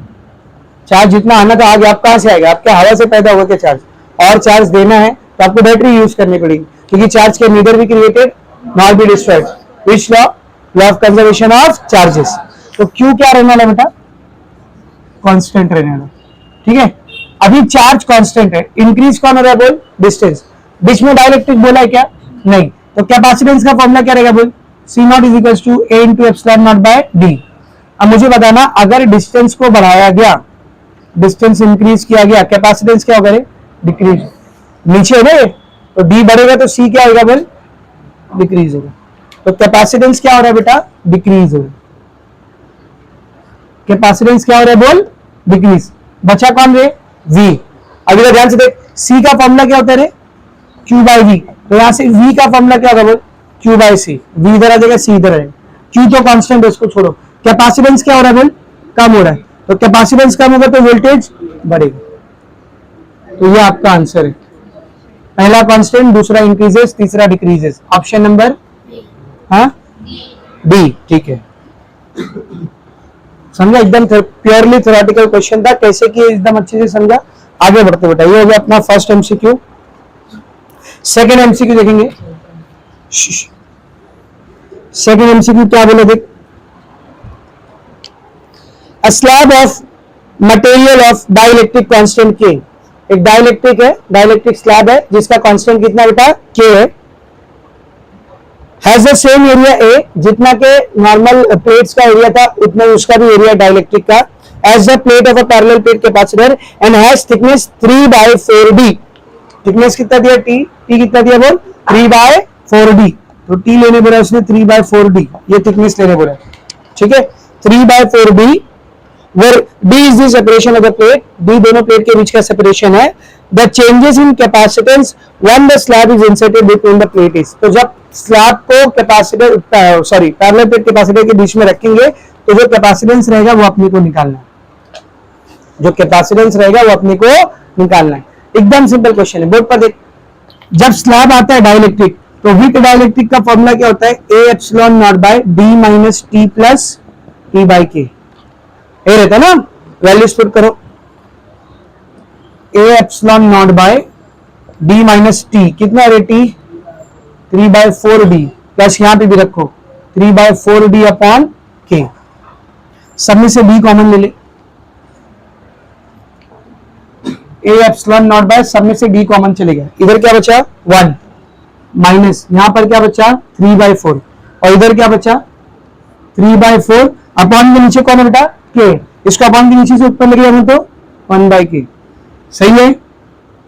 आगे देखो क्या बनेगा, a epsilon not by b 4 1 जा 4 माइनस 3 डिवाइड बाय 4 प्लस 3 1 जा 3 4 इंटू k 4k। क्या बनेगा देख, a epsilon not by b 4 minus 3 1/4 plus 3/4k। देख इसके अपॉन में 4k है, इसके अपॉन में खाली 4 है। सेम करने के लिए क्या करेंगे, नीचे k से मल्टीप्लाई करेंगे, तो अगर नीचे k से मल्टीप्लाई किया तो ऊपर भी k से मल्टीप्लाई। अब देख दोनों के अपॉन के नीचे क्या दिख रहा है मुझे, बोलो, दोनों के अपॉन के नीचे 4k दिख रहा है ना, तो उसको एक बार लिख दो, ऊपर क्या आएगा बोल, k इन k प्लस 3, तो ये k प्लस 3 अपॉन 4k ऊपर जाएगा तो उल्टा बन जाएगा, a epsilon not by d ये 4k ऊपर चला जाएगा और नीचे आएगा k plus 3। This is the capacitance and this is your answer, option number फिर से बी। ठीक,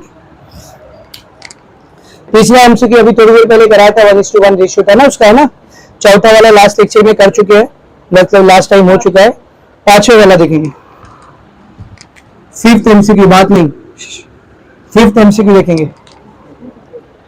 A parallel plate capacitor has a circular plate of radius, एक पैरेलल प्लेट कैपेसिटर है लेकिन इसकी जो प्लेट्स है वो रेक्टेंगुलर नहीं है, कैसी है, सर्कुलर है, और इन प्लेट्स का आपको रेडियस दिया है, कितना दिया रेडियस 8 सेंटीमीटर। रेडियस कितना दिया बोल, 8 है ना, हाँ 8 सेंटीमीटर। मीटर में कन्वर्ट करेंगे क्या है बेटा, 8 इंटू 10⁻⁻2 मीटर। आगे देख, end plate separation 1 millimetre. Plate separation मतलब ये दोनों प्लेट के बीच का डिस्टेंस ना, तो डी कितना दिया रे 1 मिलीमीटर, यानी 1 इंटू 10⁻³ मीटर। आगे देख क्या बोला उसने,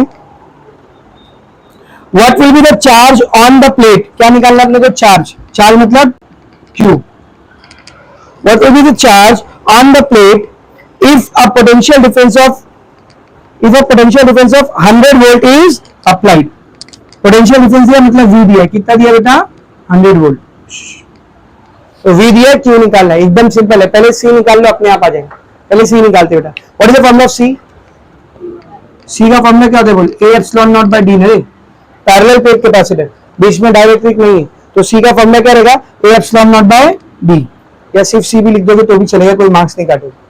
यहाँ पर एप्सिलॉन नॉट होता है permittivity of free space, D क्या होता है डिस्टेंस, ए कौन होता है एरिया ऑफ द प्लेट। ये प्लेट कैसी है, सर्कुलर है, तो इसका एरिया क्या रहेगा बोल, IR स्क्वायर। सर्कल का एरिया क्या होता है, IR स्क्वायर, तो ये ए की जगह पर आएगा pi R square epsilon not by D. Values को पुट करते हैं, C is equals to pi, pi कितना होता है 3.14, R, how much is R? 8 into 10⁻⁻² the whole square। Epsilon not कितना होता है, epsilon naught 8.85 into 10⁻⁻12 divided by D। D कितना है 1 into 10⁻⁻3, कितना बनेगा ये 3.14, 8 का स्क्वायर 64, -2 का स्क्वायर -4, 8.85 ऐसी रहेगा, 10⁻² ऐसी रहेगा, नीचे 10⁻³ ऐसी रहेगा। बाकी तीनों को मल्टीप्लाई करते हैं, 3.14 into 64 into 8.85 1778, क्या करी 0.496 इंटू 10 का पावर कितना देख, -4 -2 कितना हुआ -6, -3 ऊपर गया +3, ठीक है, सॉरी -4 -12 -16 -3 ऊपर गया +3, कितना मेरा बोल -30। ये मेरे को कैपेसिटेंस आया, ये क्या है बोल, और अपने से कैपेसिटेंस पूछा नहीं उसने, पूछा क्या रे बोलना, चार्ज पूछा है। तो what is the formula of capacitance, Q by V, तो Q का फॉर्मूला क्या रहेगा C इंटू V। तो क्या बना देखिए, Q is equals to C, how much is C 1778.496 into 10 का पावर -13, और V कितना दिया रहा वोल्टेज 100। अब देख ये दो जीरो की वजह से मतलब +2, -13 +2 कितना आएगा बोल -11। अब अगर अपना ये न्यूमेरिकल होता तो हम लोग यहीं पे छोड़ सकते थे, पर एमसीक्यू है तो अपने को ऑप्शन ढूंढना पड़ेगा। तो ऑप्शन में 10 का पावर कितना दिया देख,